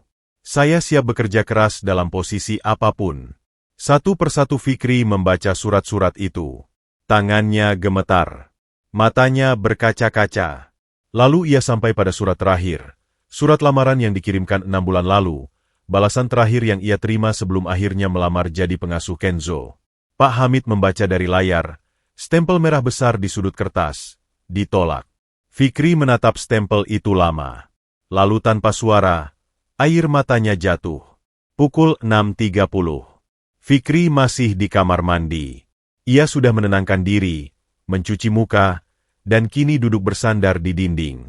Di pangkuannya, surat-surat itu tersebar. Ia mengambil satu persatu, melipatnya rapi, dan memasukkannya kembali ke amplop. Tapi sebelum memasukkan surat terakhir, surat dengan stempel ditolak, ia menciumnya pelan. "Maafin Om, Nak," bisiknya pada amplop itu, seolah berbicara pada masa lalunya. "Om belum bisa jadi orang sukses. Om masih gagal di mana-mana. Tapi Om janji, Om gak akan nyerah." Ia menyimpan amplop itu di tas ransel lusuh, di tempat paling dalam, bersama kain jarik ibunya. Lalu ia berdiri, menatap cermin. Wajahnya sembab, mata merah. Ia menepuk-nepuk pipinya, mencoba tersenyum. "Fikri, kamu harus kuat. Hari ini kamu jagain Kenzo. Kamu nggak boleh sedih di depan dia. Dia butuh kamu ceria." Ia memaksakan senyum lebar, latihan di depan cermin. Lalu keluar kamar mandi dengan wajah baru, wajah ceria, seolah tak pernah menangis. Pukul 7. Fikri membangunkan Kenzo dengan lembut. Bayi itu meregang, menguap lucu, lalu tersenyum melihat Fikri. "Selamat pagi, Nak. Udah bangun? Mimpi apa kamu tadi malam?" Kenzo mengoceh riang. Tangannya meraih wajah Fikri. Fikri mencium tangan mungil itu berkali-kali. "Wah, kamu udah sehat banget, ya?" Senangnya. "Hari ini kita mandi, terus sarapan, terus main-main, ya?" Kenzo menjawab dengan ocehan panjang seolah mengerti. Fikri tertawa. Tawa yang hangat, tulus. Tak ada sisa kesedihan di wajahnya. Ia telah menyembunyikan semua luka di balik senyum. Pukul 8. Fikri memandikan Kenzo. Ia sangat hati-hati, memastikan airnya hangat, waslapnya lembut, sabunnya tidak terkena mata. Kenzo menikmati mandinya, memercikan air dengan tangan mungilnya, tertawa kecil setiap kali Fikri menggelitiknya. "Kamu suka mandi, ya? Om dulu juga suka mandi di sungai belakang rumah. Airnya jernih, ikannya banyak. Tapi sekarang sungainya udah nggak sejernih dulu." Pak Hamid memperhatikan dari layar. Ia baru sadar bahwa Fikri sering bercerita tentang masa lalunya pada Kenzo. Tentang kampung, tentang sungai, tentang ibu, tentang adik. Seolah ia ingin Kenzo tahu dari mana ia berasal, meskipun bayi itu belum mengerti. Lalu ia mengambil kain jarik, membawanya ke jendela, menjemurnya sebentar di bawah sinar matahari sore. "Matahari sore bagus buat hilangin kuman," gumamnya. "Ibu dulu juga jemur jarik begini." Setelah beberapa menit, ia mengambil kain itu, melipatnya rapi, dan menciumnya sekali lagi. "Makasih, Ibu. Udah jagain Om dari kecil. Sekarang Om pakai buat jagain bayi orang. Ibu pasti bangga, ya." Pak Hamid menyaksikan semua itu dengan hati yang hangat. Ia tak pernah membayangkan bahwa kain lusuh bisa seberharga itu. Bahwa cinta seorang ibu bisa diwariskan lewat selembar kain. Bahwa seorang pemuda miskin bisa mengajarkan arti kekayaan sejati. Pukul 17. Pak Hamid menerima telepon dari manajernya. "Pak, ada masalah dengan kontrak di Jakarta. Bapak harus pulang besok pagi." "Baik, Siapkan jet pribadi jam 7 pagi. Siap, Pak. Pak Hamid menatap ponselnya. Layar menunjukkan Fikri sedang memandikan Kenzo dengan penuh kehati-hatian, menggunakan waslap lembut, berbicara dengan suara pelan. Fikri, bisiknya. Besok Bapak pulang. Dan Bapak akan memberi kejutan untukmu. Pukul 18. Fikri selesai memandikan Kenzo. Bayi itu wangi, bersih, mengenakan piyama lucu bermotif beruang. Fikri menggendongnya dengan kain jarik, lagi-lagi, lalu duduk di kursi goyang. Di luar, senja mulai turun. Langit berwarna jingga kemerahan. Fikri menunjuk keluar jendela. Lihat, nak, senja. Cantik. Ya, di kampung Om, senja juga cantik. Sawah-sawah berubah warna jadi keemasan. Burung-burung pulang ke sarang. Om dulu sering duduk di pematang sawah, lihat senja, sambil nunggu ibu pulang dari ladang. Kenzo menatap keluar jendela dengan takjub. Suatu hari nanti, Om ajak kamu ke kampung Om, ya. Lihat senja di sawah. Lihat kerbau. Lihat burung-burung. Kamu mau, kan?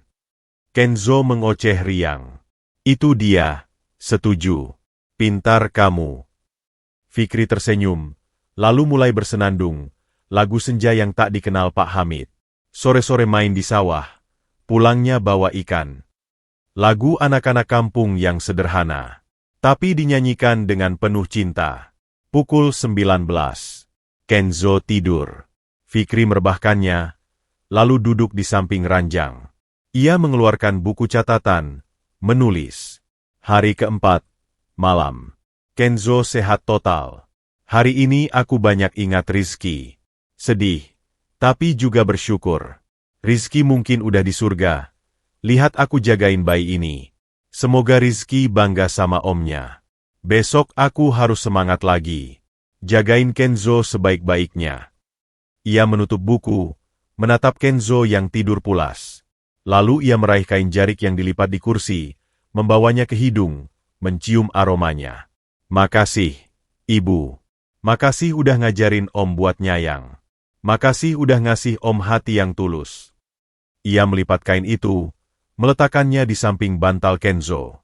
Bayi itu meraih kain itu dalam tidurnya, memeluknya erat. Fikri tersenyum. Dia suka jarik Ibu, Bu. Dia jagain jarik Ibu. Tenang aja, Bu. Jarik Ibu aman di sini. Pukul 20. Pak Hamid mematikan ponsel. Ia harus istirahat. Besok pagi ia pulang. Tapi sebelum tidur, ia mengetik pesan panjang untuk asistennya.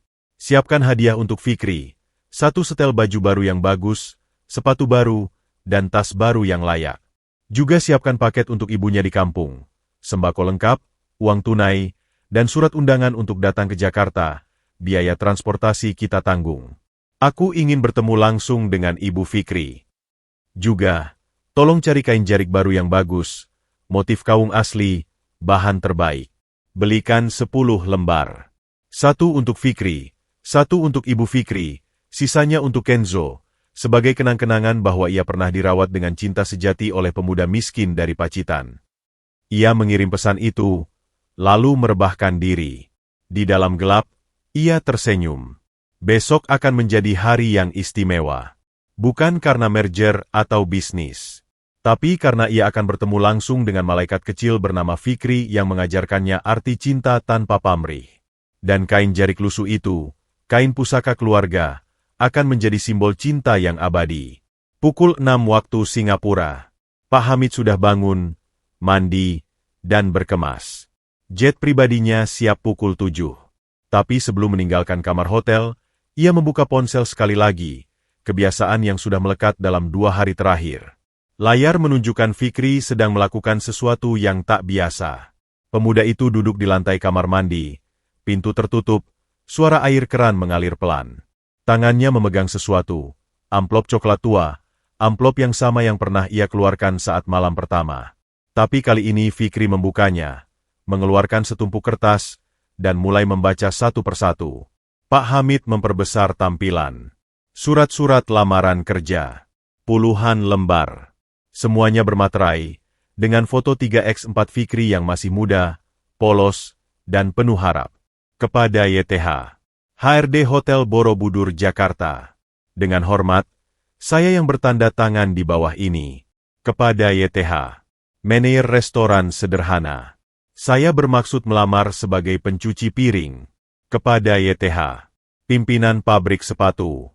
Saya siap bekerja keras dalam posisi apapun. Satu persatu Fikri membaca surat-surat itu. Tangannya gemetar. Matanya berkaca-kaca. Lalu ia sampai pada surat terakhir. Surat lamaran yang dikirimkan 6 bulan lalu.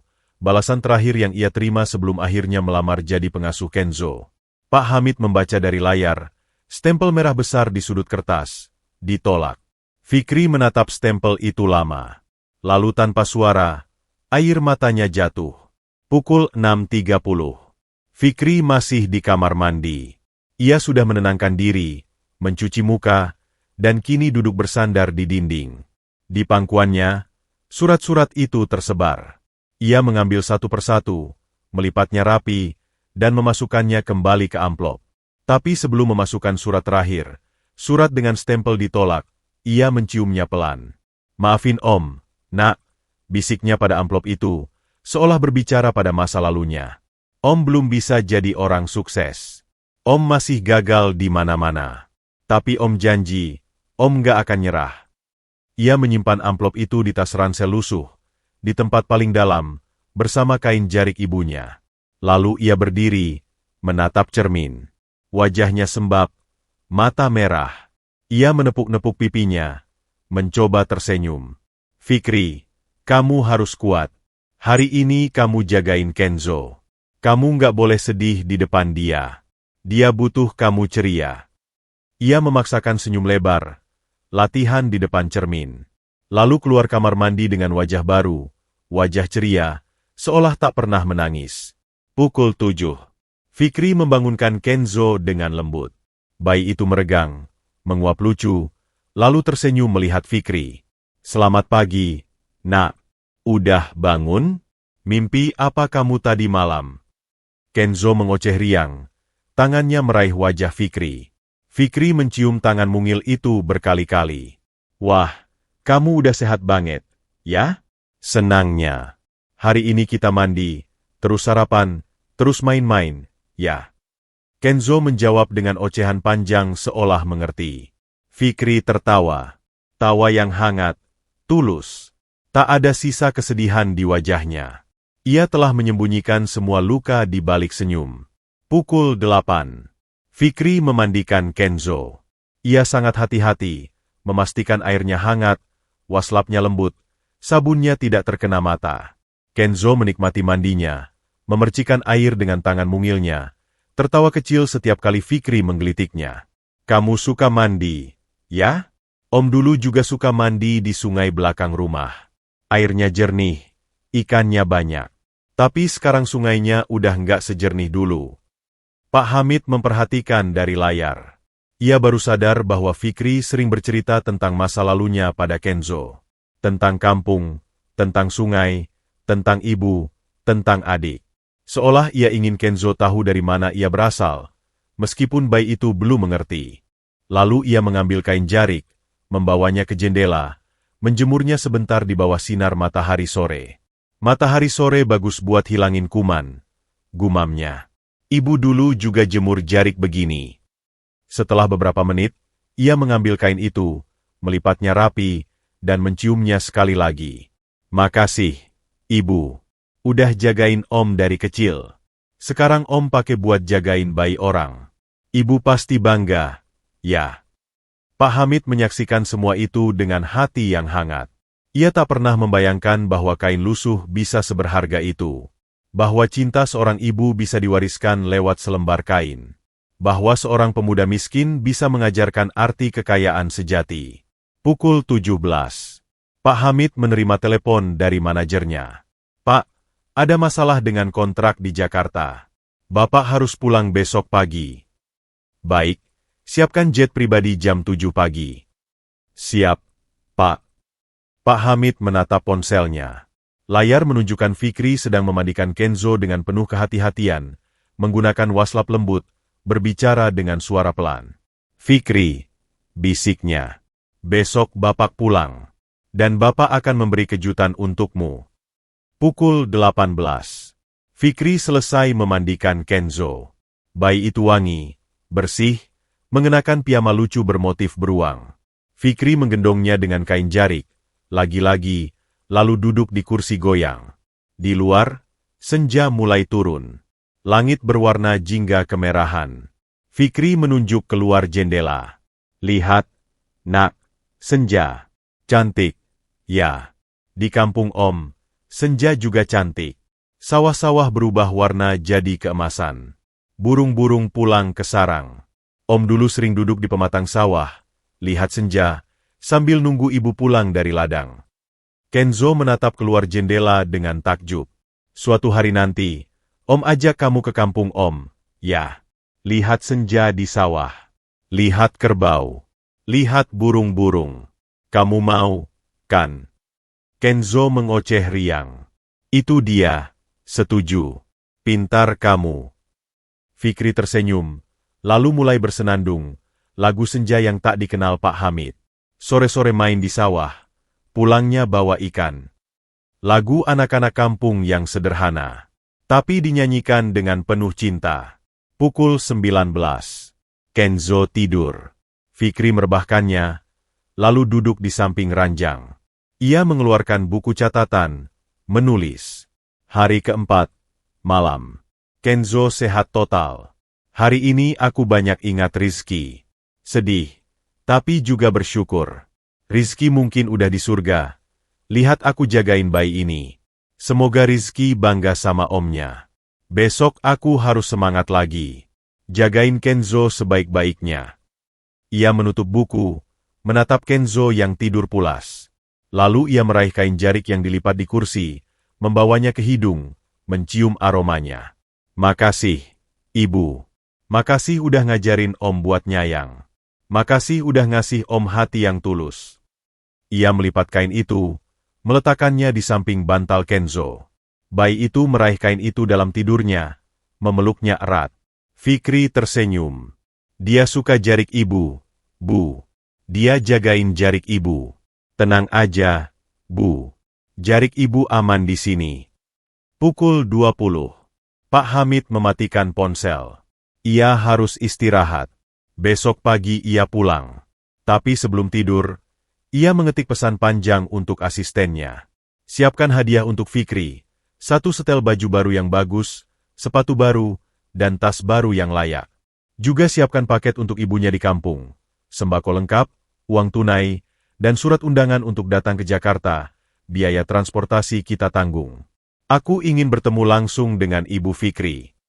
Juga, tolong cari kain jarik baru yang bagus, motif kaung asli, bahan terbaik. Belikan 10 lembar. 1 untuk Fikri, 1 untuk Ibu Fikri, sisanya untuk Kenzo, sebagai kenang-kenangan bahwa ia pernah dirawat dengan cinta sejati oleh pemuda miskin dari Pacitan." Ia mengirim pesan itu, lalu merebahkan diri. Di dalam gelap, ia tersenyum. Besok akan menjadi hari yang istimewa. Bukan karena merger atau bisnis, tapi karena ia akan bertemu langsung dengan malaikat kecil bernama Fikri yang mengajarkannya arti cinta tanpa pamrih. Dan kain jarik lusuh itu, kain pusaka keluarga, akan menjadi simbol cinta yang abadi. Pukul 6 waktu Singapura. Pak Hamid sudah bangun, mandi, dan berkemas. Jet pribadinya siap pukul 7. Tapi sebelum meninggalkan kamar hotel, ia membuka ponsel sekali lagi, kebiasaan yang sudah melekat dalam 2 hari terakhir. Layar menunjukkan Fikri sedang melakukan sesuatu yang tak biasa. Pemuda itu duduk di lantai kamar mandi, pintu tertutup, suara air keran mengalir pelan.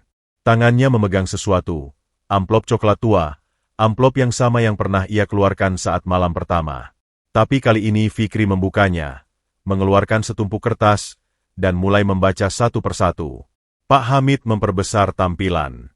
Surat-surat lamaran kerja. Puluhan lembar. Semuanya bermaterai, dengan foto 3x4 Fikri yang masih muda, polos, dan penuh harap.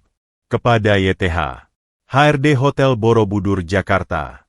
Dengan hormat, saya yang bertanda tangan di bawah ini. Kepada YTH, manajer restoran sederhana. Saya bermaksud melamar sebagai pencuci piring. Kepada YTH, pimpinan pabrik sepatu. Saya siap bekerja keras dalam posisi apapun. Satu persatu Fikri membaca surat-surat itu. Tangannya gemetar. Matanya berkaca-kaca. Lalu ia sampai pada surat terakhir. Surat lamaran yang dikirimkan 6 bulan lalu. Balasan terakhir yang ia terima sebelum akhirnya melamar jadi pengasuh Kenzo. Pak Hamid membaca dari layar. Stempel merah besar di sudut kertas. Ditolak. Fikri menatap stempel itu lama. Lalu tanpa suara, air matanya jatuh. Pukul 6.30. Fikri masih di kamar mandi. Ia sudah menenangkan diri, mencuci muka, dan kini duduk bersandar di dinding. Di pangkuannya, surat-surat itu tersebar. Ia mengambil satu persatu, melipatnya rapi, dan memasukkannya kembali ke amplop. Tapi sebelum memasukkan surat terakhir, surat dengan stempel ditolak, ia menciumnya pelan.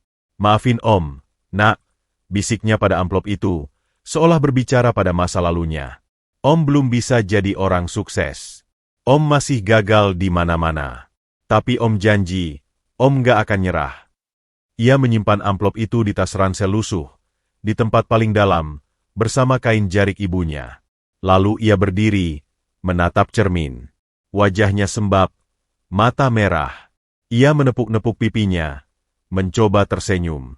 "Fikri, kamu harus kuat. Hari ini kamu jagain Kenzo. Kamu nggak boleh sedih di depan dia. Dia butuh kamu ceria." Ia memaksakan senyum lebar, latihan di depan cermin. Lalu keluar kamar mandi dengan wajah baru, wajah ceria, seolah tak pernah menangis. Pukul 7. Fikri membangunkan Kenzo dengan lembut. Bayi itu meregang, menguap lucu, lalu tersenyum melihat Fikri. "Selamat pagi, Nak. Udah bangun? Mimpi apa kamu tadi malam?" Kenzo mengoceh riang, tangannya meraih wajah Fikri. Fikri mencium tangan mungil itu berkali-kali. "Wah, kamu udah sehat banget, ya?" Senangnya. "Hari ini kita mandi, terus sarapan, terus main-main, ya?" Kenzo menjawab dengan ocehan panjang seolah mengerti. Fikri tertawa. Tawa yang hangat, tulus. Tak ada sisa kesedihan di wajahnya. Ia telah menyembunyikan semua luka di balik senyum. Pukul 8. Fikri memandikan Kenzo. Ia sangat hati-hati, memastikan airnya hangat, waslapnya lembut, sabunnya tidak terkena mata. Kenzo menikmati mandinya, memercikan air dengan tangan mungilnya, tertawa kecil setiap kali Fikri menggelitiknya. "Kamu suka mandi, ya? Om dulu juga suka mandi di sungai belakang rumah. Airnya jernih, ikannya banyak. Tapi sekarang sungainya udah nggak sejernih dulu." Pak Hamid memperhatikan dari layar. Ia baru sadar bahwa Fikri sering bercerita tentang masa lalunya pada Kenzo. Tentang kampung, tentang sungai, tentang ibu, tentang adik. Seolah ia ingin Kenzo tahu dari mana ia berasal, meskipun bayi itu belum mengerti. Lalu ia mengambil kain jarik, membawanya ke jendela, menjemurnya sebentar di bawah sinar matahari sore. "Matahari sore bagus buat hilangin kuman," gumamnya. "Ibu dulu juga jemur jarik begini." Setelah beberapa menit, ia mengambil kain itu, melipatnya rapi, dan menciumnya sekali lagi. "Makasih, Ibu. Udah jagain Om dari kecil. Sekarang Om pakai buat jagain bayi orang. Ibu pasti bangga, ya." Pak Hamid menyaksikan semua itu dengan hati yang hangat. Ia tak pernah membayangkan bahwa kain lusuh bisa seberharga itu. Bahwa cinta seorang ibu bisa diwariskan lewat selembar kain. Bahwa seorang pemuda miskin bisa mengajarkan arti kekayaan sejati. Pukul 17. Pak Hamid menerima telepon dari manajernya. "Pak, ada masalah dengan kontrak di Jakarta. Bapak harus pulang besok pagi." "Baik, siapkan jet pribadi jam 7 pagi." "Siap, Pak." Pak Hamid menatap ponselnya. Layar menunjukkan Fikri sedang memandikan Kenzo dengan penuh kehati-hatian, menggunakan waslap lembut, berbicara dengan suara pelan. "Fikri," bisiknya, "besok Bapak pulang, dan Bapak akan memberi kejutan untukmu." Pukul 18. Fikri selesai memandikan Kenzo. Bayi itu wangi, bersih, mengenakan piyama lucu bermotif beruang. Fikri menggendongnya dengan kain jarik, lagi-lagi, lalu duduk di kursi goyang. Di luar, senja mulai turun. Langit berwarna jingga kemerahan. Fikri menunjuk keluar jendela. Lihat, nak, senja. Cantik, ya. Di kampung Om, senja juga cantik. Sawah-sawah berubah warna jadi keemasan. Burung-burung pulang ke sarang. Om dulu sering duduk di pematang sawah, lihat senja, sambil nunggu ibu pulang dari ladang. Kenzo menatap keluar jendela dengan takjub. Suatu hari nanti, Om ajak kamu ke kampung Om, ya. Lihat senja di sawah. Lihat kerbau. Lihat burung-burung. Kamu mau, kan? Kenzo mengoceh riang. Itu dia, setuju. Pintar kamu. Fikri tersenyum, lalu mulai bersenandung, lagu senja yang tak dikenal Pak Hamid. Sore-sore main di sawah, pulangnya bawa ikan. Lagu anak-anak kampung yang sederhana, tapi dinyanyikan dengan penuh cinta. Pukul 19. Kenzo tidur. Fikri merebahkannya, lalu duduk di samping ranjang. Ia mengeluarkan buku catatan, menulis. Hari keempat, malam. Kenzo sehat total. Hari ini aku banyak ingat Rizky. Sedih, tapi juga bersyukur. Rizky mungkin udah di surga. Lihat aku jagain bayi ini.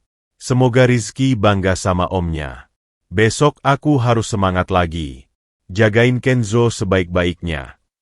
Ia menutup buku, menatap Kenzo yang tidur pulas. Lalu ia meraih kain jarik yang dilipat di kursi, membawanya ke hidung, mencium aromanya. Makasih, Ibu. Makasih udah ngajarin Om buat nyayang. Makasih udah ngasih Om hati yang tulus. Ia melipat kain itu, meletakkannya di samping bantal Kenzo. Bayi itu meraih kain itu dalam tidurnya, memeluknya erat. Fikri tersenyum. Dia suka jarik ibu, Bu. Dia jagain jarik ibu. Tenang aja, Bu. Jarik ibu aman di sini. Pukul 20. Pak Hamid mematikan ponsel. Ia harus istirahat. Besok pagi ia pulang. Tapi sebelum tidur, ia mengetik pesan panjang untuk asistennya. Siapkan hadiah untuk Fikri. 1 setel baju baru yang bagus, sepatu baru, dan tas baru yang layak. Juga siapkan paket untuk ibunya di kampung. Sembako lengkap, uang tunai, dan surat undangan untuk datang ke Jakarta. Biaya transportasi kita tanggung. Aku ingin bertemu langsung dengan Ibu Fikri. Juga, tolong cari kain jarik baru yang bagus, motif kaung asli, bahan terbaik. Belikan 10 lembar. 1 untuk Fikri, 1 untuk Ibu Fikri, sisanya untuk Kenzo, sebagai kenang-kenangan bahwa ia pernah dirawat dengan cinta sejati oleh pemuda miskin dari Pacitan. Ia mengirim pesan itu, lalu merebahkan diri. Di dalam gelap, ia tersenyum. Besok akan menjadi hari yang istimewa. Bukan karena merger atau bisnis, tapi karena ia akan bertemu langsung dengan malaikat kecil bernama Fikri yang mengajarkannya arti cinta tanpa pamrih. Dan kain jarik lusuh itu, kain pusaka keluarga, akan menjadi simbol cinta yang abadi. Pukul 6 waktu Singapura. Pak Hamid sudah bangun, mandi, dan berkemas. Jet pribadinya siap pukul 7. Tapi sebelum meninggalkan kamar hotel, ia membuka ponsel sekali lagi, kebiasaan yang sudah melekat dalam 2 hari terakhir.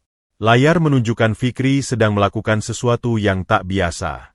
Pemuda itu duduk di lantai kamar mandi, pintu tertutup, suara air keran mengalir pelan. Tangannya memegang sesuatu, amplop coklat tua, amplop yang sama yang pernah ia keluarkan saat malam pertama. Tapi kali ini Fikri membukanya, mengeluarkan setumpuk kertas, dan mulai membaca satu persatu. Pak Hamid memperbesar tampilan. Surat-surat lamaran kerja. Puluhan lembar. Semuanya bermaterai, dengan foto 3x4 Fikri yang masih muda, polos, dan penuh harap. Kepada YTH. HRD Hotel Borobudur, Jakarta. Dengan hormat, saya yang bertanda tangan di bawah ini. Kepada YTH. Manajer restoran sederhana. Saya bermaksud melamar sebagai pencuci piring. Kepada YTH. Pimpinan pabrik sepatu. Saya siap bekerja keras dalam posisi apapun. Satu persatu Fikri membaca surat-surat itu. Tangannya gemetar. Matanya berkaca-kaca. Lalu ia sampai pada surat terakhir. Surat lamaran yang dikirimkan 6 bulan lalu. Balasan terakhir yang ia terima sebelum akhirnya melamar jadi pengasuh Kenzo. Pak Hamid membaca dari layar. Stempel merah besar di sudut kertas. Ditolak. Fikri menatap stempel itu lama. Lalu tanpa suara, air matanya jatuh. Pukul 6.30. Fikri masih di kamar mandi. Ia sudah menenangkan diri, mencuci muka, dan kini duduk bersandar di dinding. Di pangkuannya, surat-surat itu tersebar. Ia mengambil satu persatu, melipatnya rapi, dan memasukkannya kembali ke amplop. Tapi sebelum memasukkan surat terakhir, surat dengan stempel ditolak, ia menciumnya pelan. "Maafin Om, Nak," bisiknya pada amplop itu, seolah berbicara pada masa lalunya. "Om belum bisa jadi orang sukses. Om masih gagal di mana-mana. Tapi Om janji, Om gak akan nyerah." Ia menyimpan amplop itu di tas ransel lusuh, di tempat paling dalam, bersama kain jarik ibunya. Lalu ia berdiri, menatap cermin.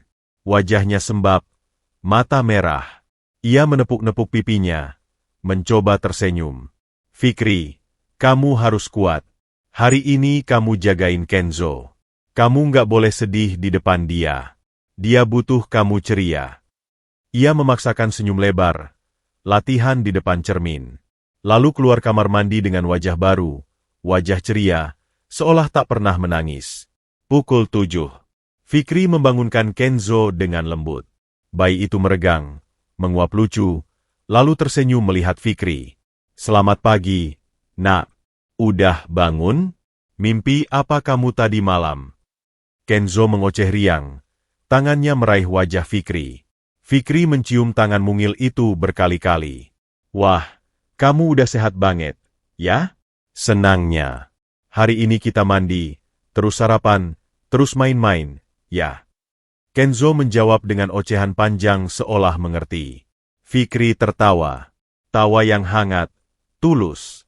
Tak ada sisa kesedihan di wajahnya. Ia telah menyembunyikan semua luka di balik senyum. Pukul 8. Fikri memandikan Kenzo. Ia sangat hati-hati, memastikan airnya hangat, waslapnya lembut, sabunnya tidak terkena mata.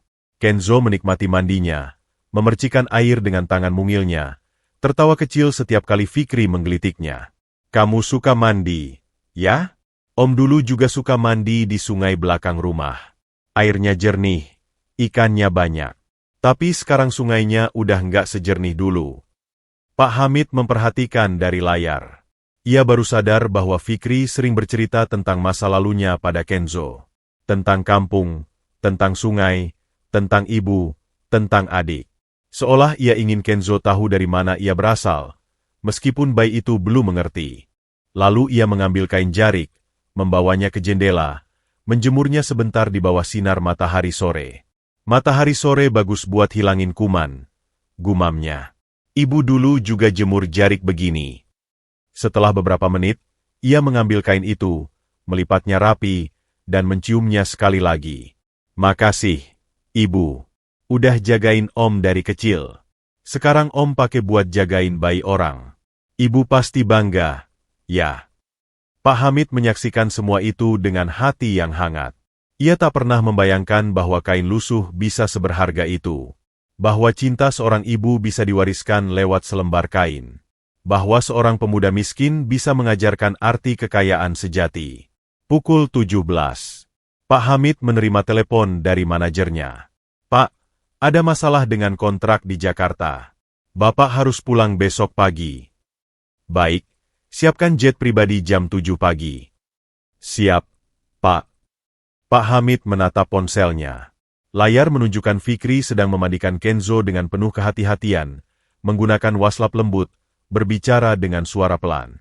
"Fikri," bisiknya, "besok Bapak pulang, dan Bapak akan memberi kejutan untukmu." Pukul 18. Fikri selesai memandikan Kenzo. Bayi itu wangi, bersih, mengenakan piyama lucu bermotif beruang. Fikri menggendongnya dengan kain jarik, lagi-lagi, lalu duduk di kursi goyang. Di luar, senja mulai turun. Langit berwarna jingga kemerahan. Fikri menunjuk keluar jendela. Lihat, nak, senja. Cantik. Ya. Di kampung Om, senja juga cantik. Sawah-sawah berubah warna jadi keemasan. Burung-burung pulang ke sarang. Om dulu sering duduk di pematang sawah, lihat senja, sambil nunggu ibu pulang dari ladang. Kenzo menatap keluar jendela dengan takjub. Suatu hari nanti, Om ajak kamu ke kampung Om, ya. Lihat senja di sawah. Lihat kerbau. Lihat burung-burung. Kamu mau, kan? Kenzo mengoceh riang. Itu dia, setuju. Pintar kamu. Fikri tersenyum, lalu mulai bersenandung, lagu senja yang tak dikenal Pak Hamid. Sore-sore main di sawah, pulangnya bawa ikan.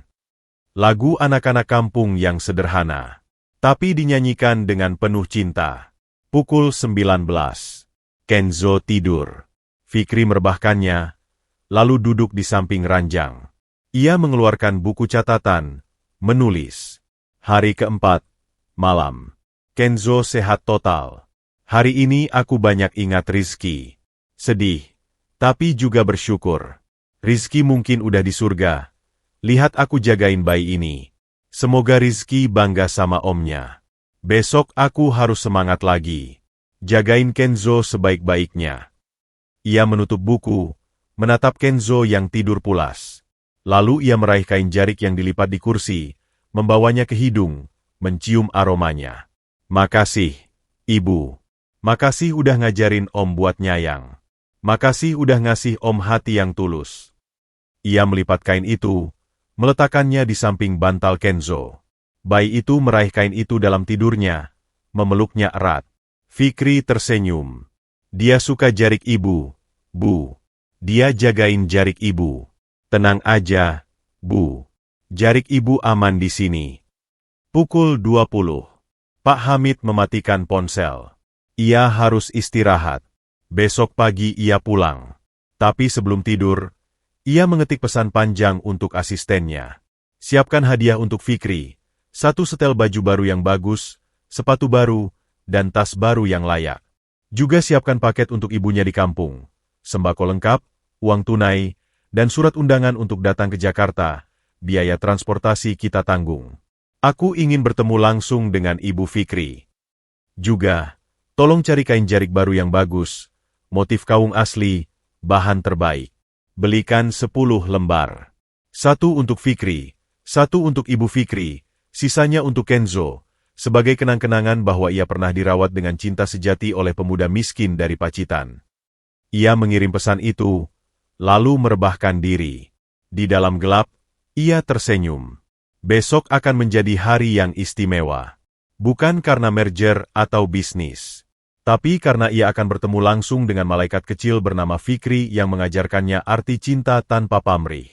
Dan kain jarik lusuh itu, kain pusaka keluarga, akan menjadi simbol cinta yang abadi.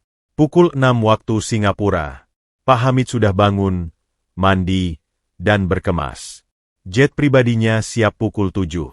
Tapi sebelum meninggalkan kamar hotel, ia membuka ponsel sekali lagi, kebiasaan yang sudah melekat dalam 2 hari terakhir. Layar menunjukkan Fikri sedang melakukan sesuatu yang tak biasa. Pemuda itu duduk di lantai kamar mandi, pintu tertutup, suara air keran mengalir pelan. Tangannya memegang sesuatu, amplop coklat tua, amplop yang sama yang pernah ia keluarkan saat malam pertama. Tapi kali ini Fikri membukanya, mengeluarkan setumpuk kertas, dan mulai membaca satu persatu. Pak Hamid memperbesar tampilan. Surat-surat lamaran kerja. Puluhan lembar. Semuanya bermaterai, dengan foto 3x4 Fikri yang masih muda, polos, dan penuh harap. Kepada YTH. HRD Hotel Borobudur, Jakarta. Dengan hormat, saya yang bertanda tangan di bawah ini. Kepada YTH. Manajer restoran sederhana. Saya bermaksud melamar sebagai pencuci piring. Kepada YTH. Pimpinan pabrik sepatu. Saya siap bekerja keras dalam posisi apapun. Satu persatu Fikri membaca surat-surat itu. Tangannya gemetar. Matanya berkaca-kaca. Lalu ia sampai pada surat terakhir. Surat lamaran yang dikirimkan 6 bulan lalu, balasan terakhir yang ia terima sebelum akhirnya melamar jadi pengasuh Kenzo. Pak Hamid membaca dari layar, stempel merah besar di sudut kertas, ditolak. Fikri menatap stempel itu lama. Lalu tanpa suara, air matanya jatuh. Pukul 6.30. Fikri masih di kamar mandi. Ia sudah menenangkan diri, mencuci muka, dan kini duduk bersandar di dinding. Di pangkuannya, surat-surat itu tersebar. Ia mengambil satu persatu, melipatnya rapi, dan memasukkannya kembali ke amplop. Tapi sebelum memasukkan surat terakhir, surat dengan stempel ditolak, ia menciumnya pelan. "Maafin Om, Nak," bisiknya pada amplop itu, seolah berbicara pada masa lalunya. "Om belum bisa jadi orang sukses. Om masih gagal di mana-mana. Tapi Om janji, Om gak akan nyerah." Ia menyimpan amplop itu di tas ransel lusuh, di tempat paling dalam, bersama kain jarik ibunya. Lalu ia berdiri, menatap cermin. Wajahnya sembab, mata merah. Ia menepuk-nepuk pipinya, mencoba tersenyum. "Fikri, kamu harus kuat. Hari ini kamu jagain Kenzo. Kamu nggak boleh sedih di depan dia. Dia butuh kamu ceria." Ia memaksakan senyum lebar, latihan di depan cermin. Lalu keluar kamar mandi dengan wajah baru, wajah ceria, seolah tak pernah menangis. Pukul 7. Fikri membangunkan Kenzo dengan lembut. Bayi itu meregang, menguap lucu, lalu tersenyum melihat Fikri. "Selamat pagi, Nak. Udah bangun? Mimpi apa kamu tadi malam?" Kenzo mengoceh riang, tangannya meraih wajah Fikri. Fikri mencium tangan mungil itu berkali-kali. "Wah, kamu udah sehat banget, ya? Senangnya. Hari ini kita mandi, terus sarapan, terus main-main, ya?" Kenzo menjawab dengan ocehan panjang seolah mengerti. Fikri tertawa. Tawa yang hangat, tulus. Tak ada sisa kesedihan di wajahnya. Ia telah menyembunyikan semua luka di balik senyum. Pukul 8. Fikri memandikan Kenzo. Ia sangat hati-hati, memastikan airnya hangat, waslapnya lembut, sabunnya tidak terkena mata. Kenzo menikmati mandinya, memercikan air dengan tangan mungilnya, tertawa kecil setiap kali Fikri menggelitiknya. "Kamu suka mandi, ya? Om dulu juga suka mandi di sungai belakang rumah. Airnya jernih, ikannya banyak. Tapi sekarang sungainya udah nggak sejernih dulu." Pak Hamid memperhatikan dari layar. Ia baru sadar bahwa Fikri sering bercerita tentang masa lalunya pada Kenzo. Tentang kampung, tentang sungai, tentang ibu, tentang adik. Seolah ia ingin Kenzo tahu dari mana ia berasal, meskipun bayi itu belum mengerti. Lalu ia mengambil kain jarik, membawanya ke jendela, menjemurnya sebentar di bawah sinar matahari sore. "Matahari sore bagus buat hilangin kuman," gumamnya. "Ibu dulu juga jemur jarik begini." Setelah beberapa menit, ia mengambil kain itu, melipatnya rapi, dan menciumnya sekali lagi. "Makasih, Ibu. Udah jagain Om dari kecil. Sekarang Om pakai buat jagain bayi orang. Ibu pasti bangga, ya." Pak Hamid menyaksikan semua itu dengan hati yang hangat. Ia tak pernah membayangkan bahwa kain lusuh bisa seberharga itu.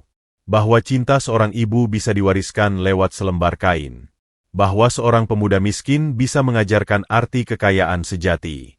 Pukul 17. Pak Hamid menerima telepon dari manajernya. "Pak, ada masalah dengan kontrak di Jakarta.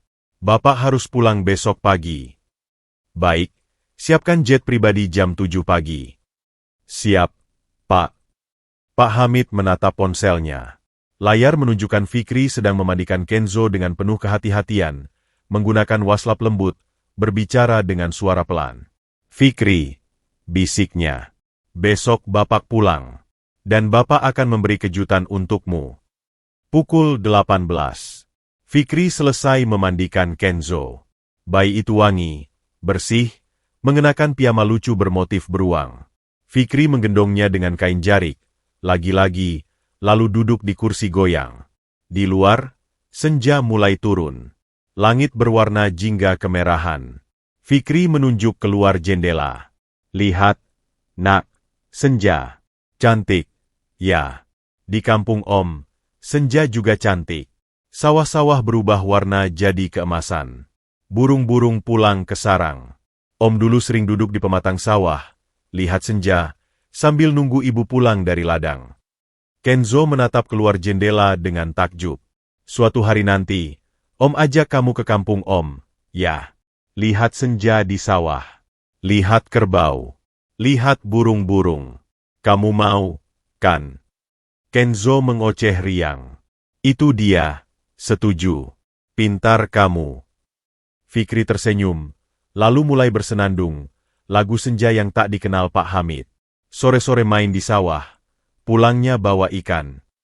Lagu anak-anak kampung yang sederhana, tapi dinyanyikan dengan penuh cinta. Pukul 19. Kenzo tidur. Fikri merebahkannya, lalu duduk di samping ranjang. Ia mengeluarkan buku catatan, menulis. Hari keempat, malam. Kenzo sehat total. Hari ini aku banyak ingat Rizky. Sedih, tapi juga bersyukur. Rizky mungkin udah di surga. Lihat aku jagain bayi ini. Semoga Rizky bangga sama omnya. Besok aku harus semangat lagi.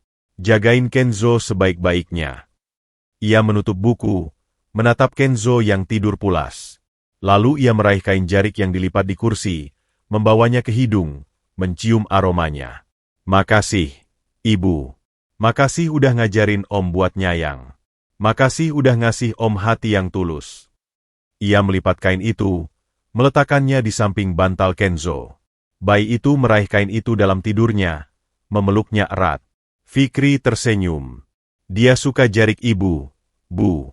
Dia jagain jarik Ibu. Tenang aja, Bu. Jarik Ibu aman di sini. Pukul 20. Pak Hamid mematikan ponsel. Ia harus istirahat. Besok pagi ia pulang. Tapi sebelum tidur, ia mengetik pesan panjang untuk asistennya. Siapkan hadiah untuk Fikri. 1 setel baju baru yang bagus, sepatu baru, dan tas baru yang layak. Juga siapkan paket untuk ibunya di kampung. Sembako lengkap, uang tunai, dan surat undangan untuk datang ke Jakarta. Biaya transportasi kita tanggung. Aku ingin bertemu langsung dengan Ibu Fikri.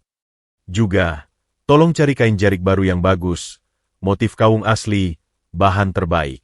Belikan 10 lembar. 1 untuk Fikri, 1 untuk Ibu Fikri, sisanya untuk Kenzo, sebagai kenang-kenangan bahwa ia pernah dirawat dengan cinta sejati oleh pemuda miskin dari Pacitan. Ia mengirim pesan itu, lalu merebahkan diri. Di dalam gelap, ia tersenyum. Besok akan menjadi hari yang istimewa. Bukan karena merger atau bisnis, tapi karena ia akan bertemu langsung dengan malaikat kecil bernama Fikri yang mengajarkannya arti cinta tanpa pamrih. Dan kain jarik lusuh itu, kain pusaka keluarga, akan menjadi simbol cinta yang abadi. Pukul 6 waktu Singapura.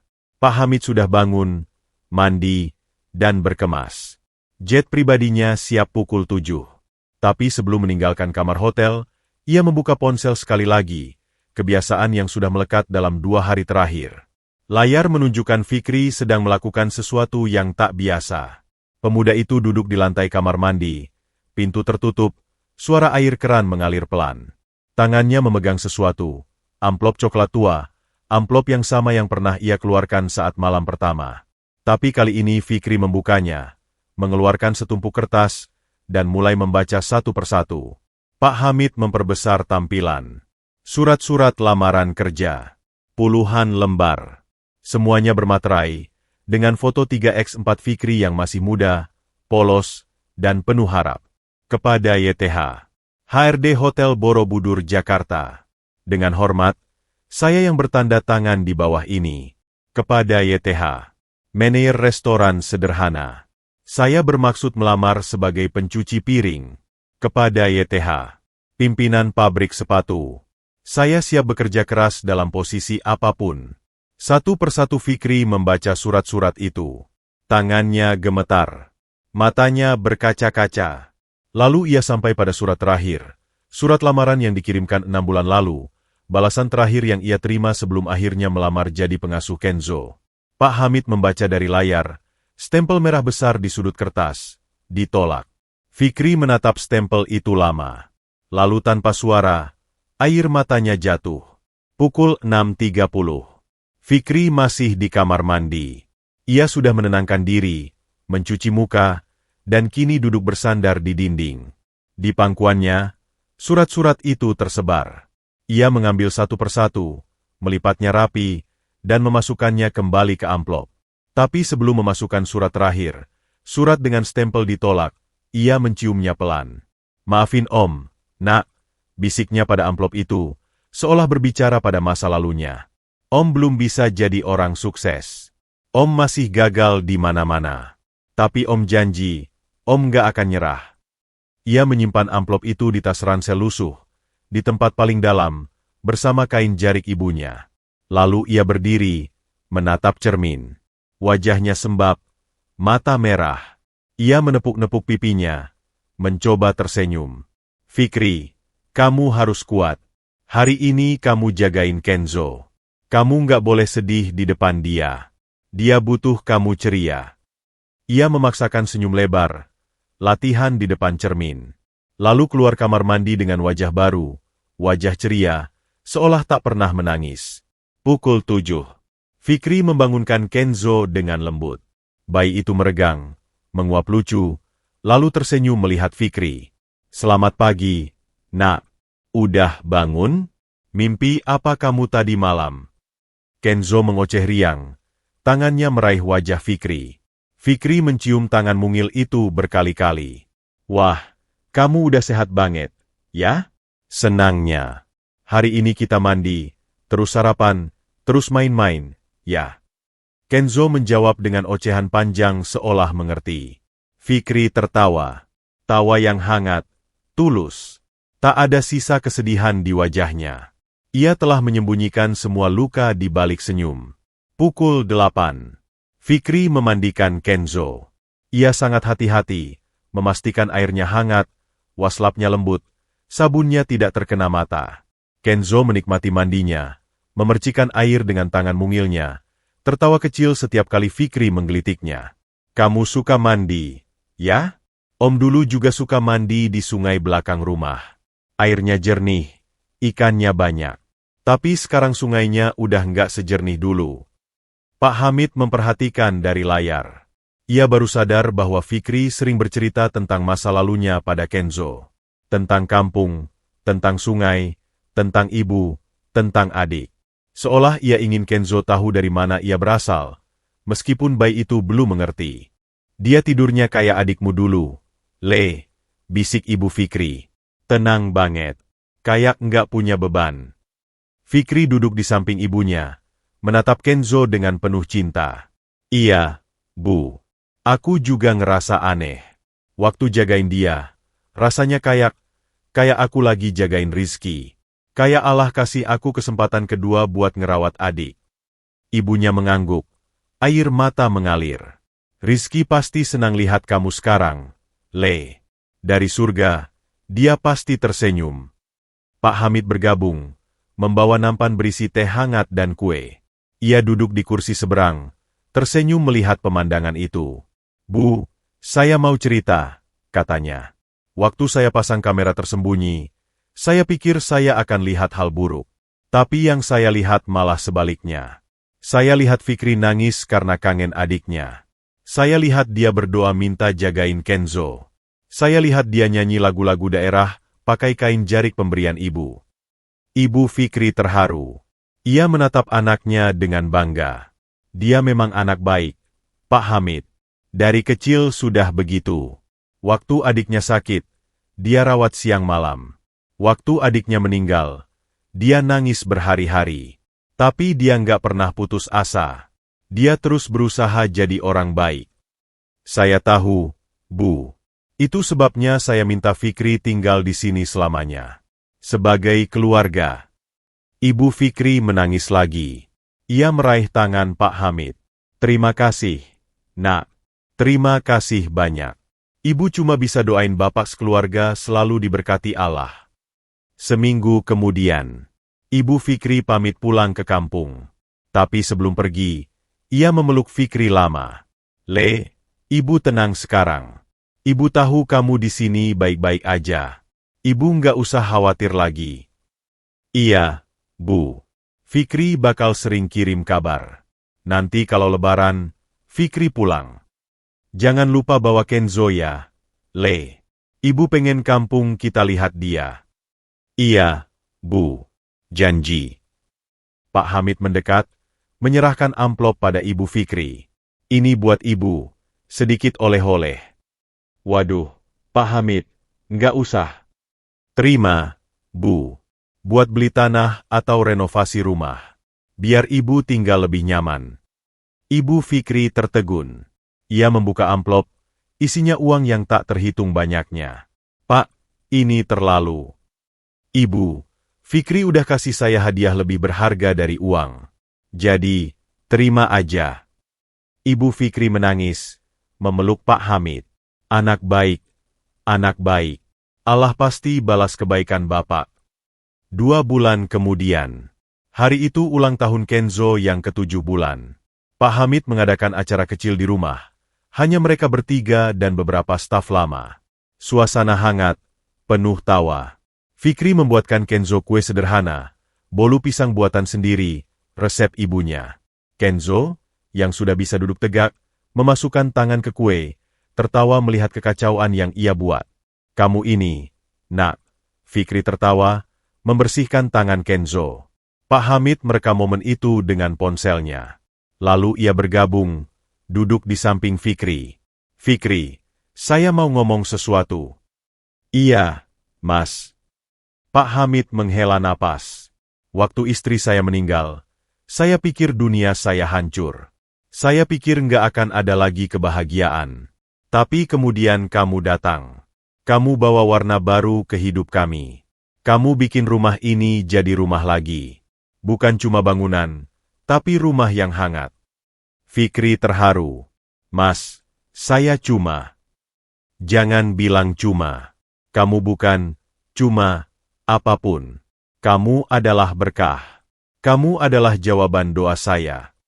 Mereka berpelukan. Kenzo merangkak ke arah mereka, ikut merapat, membuat pelukan itu semakin lengkap. 1 tahun kemudian, Fikri sekarang tidak hanya pengasuh. Ia juga mahasiswa, kuliah malam di Universitas Terbuka, jurusan pendidikan anak usia dini. Pak Hamid yang membiayai, dengan senang hati. Kamu harus sekolah, Fikri. Biar ilmunya nambah. Biar Kenzo makin pintar dirawat. Dan Fikri belajar dengan giat. Setiap malam, setelah Kenzo tidur, ia membaca buku, mengerjakan tugas, kadang sampai larut. Kenzo sering terbangun dan melihat Fikri belajar, lalu tersenyum dan tidur lagi. Seperti ada kedamaian di antara mereka. Hari ini, Fikri duduk di taman belakang, Kenzo di pangkuannya. Bayi itu kini sudah 1,5 tahun, bisa berjalan sedikit-sedikit, bisa mengucapkan beberapa kata sederhana. Om, kata Kenzo tiba-tiba. Fikri terkejut. Apa? Nak. Om, sayang. Fikri menangis. Itu pertama kalinya Kenzo merangkai 2 kata. Dan kata itu ditujukan padanya. Om juga sayang kamu, Nak. Sayang banget. Pak Hamid muncul dari pintu belakang, tersenyum melihat mereka. Ia duduk di samping Fikri. Dia ngomong apa tadi? Dia bilang, Om sayang, Mas. Pak Hamid tersenyum. Dia benar. Kita semua sayang kamu, Fikri. Matahari sore menyinari mereka bertiga. Hangat, damai, sempurna. Fikri memandang kain jarik yang selalu ia bawa, kain pemberian ibunya, kain yang pernah digunakan untuk menggendong Kenzo saat demam, kain yang menjadi saksi bisu perjuangannya. Kini kain itu sudah dirawat, dijahit kembali bagian yang robek, dicuci bersih, wangi. Tapi nilainya tetap sama, cinta. Fikri melipat kain itu, meletakkannya di lemari Kenzo, bukan untuk dirinya, tapi untuk Kenzo. Sebagai kenang-kenangan bahwa ia pernah dirawat dengan cinta sejati oleh pemuda miskin dari Pacitan. Suatu hari nanti, kalau kamu udah gede, Om kasih kain ini, bisiknya pada Kenzo yang tidur. Biar kamu tahu, cinta nggak selalu datang dari orang kaya. Kadang, cinta datang dari orang yang nggak punya apa-apa, tapi punya segalanya di hati. Pak Hamid mematikan lampu kamar Kenzo. Di lorong, ia bertemu Fikri yang baru keluar. Fikri, makasih. Untuk apa, Mas? Untuk memilih jadi orang baik. Untuk nggak menyerah. Untuk tetap tulus meskipun hidup pernah kejam sama kamu. Fikri tersenyum. Saya cuma ingat pesan ibu, Mas. Rezeki itu bukan cuma uang. Kadang rezeki itu datang dalam wujud orang baik yang Allah kirimkan buat jagain kita. Pak Hamid mengangguk. Ibumu benar. Kamu adalah rezeki buat kami. Mereka berpelukan singkat, lalu masing-masing ke kamar. Keesokan paginya, Fikri bangun dengan perasaan damai. Ia membuka jendela, menghirup udara segar. Di luar, matahari terbit cerah. Ponselnya berdering. Pesan dari ibunya.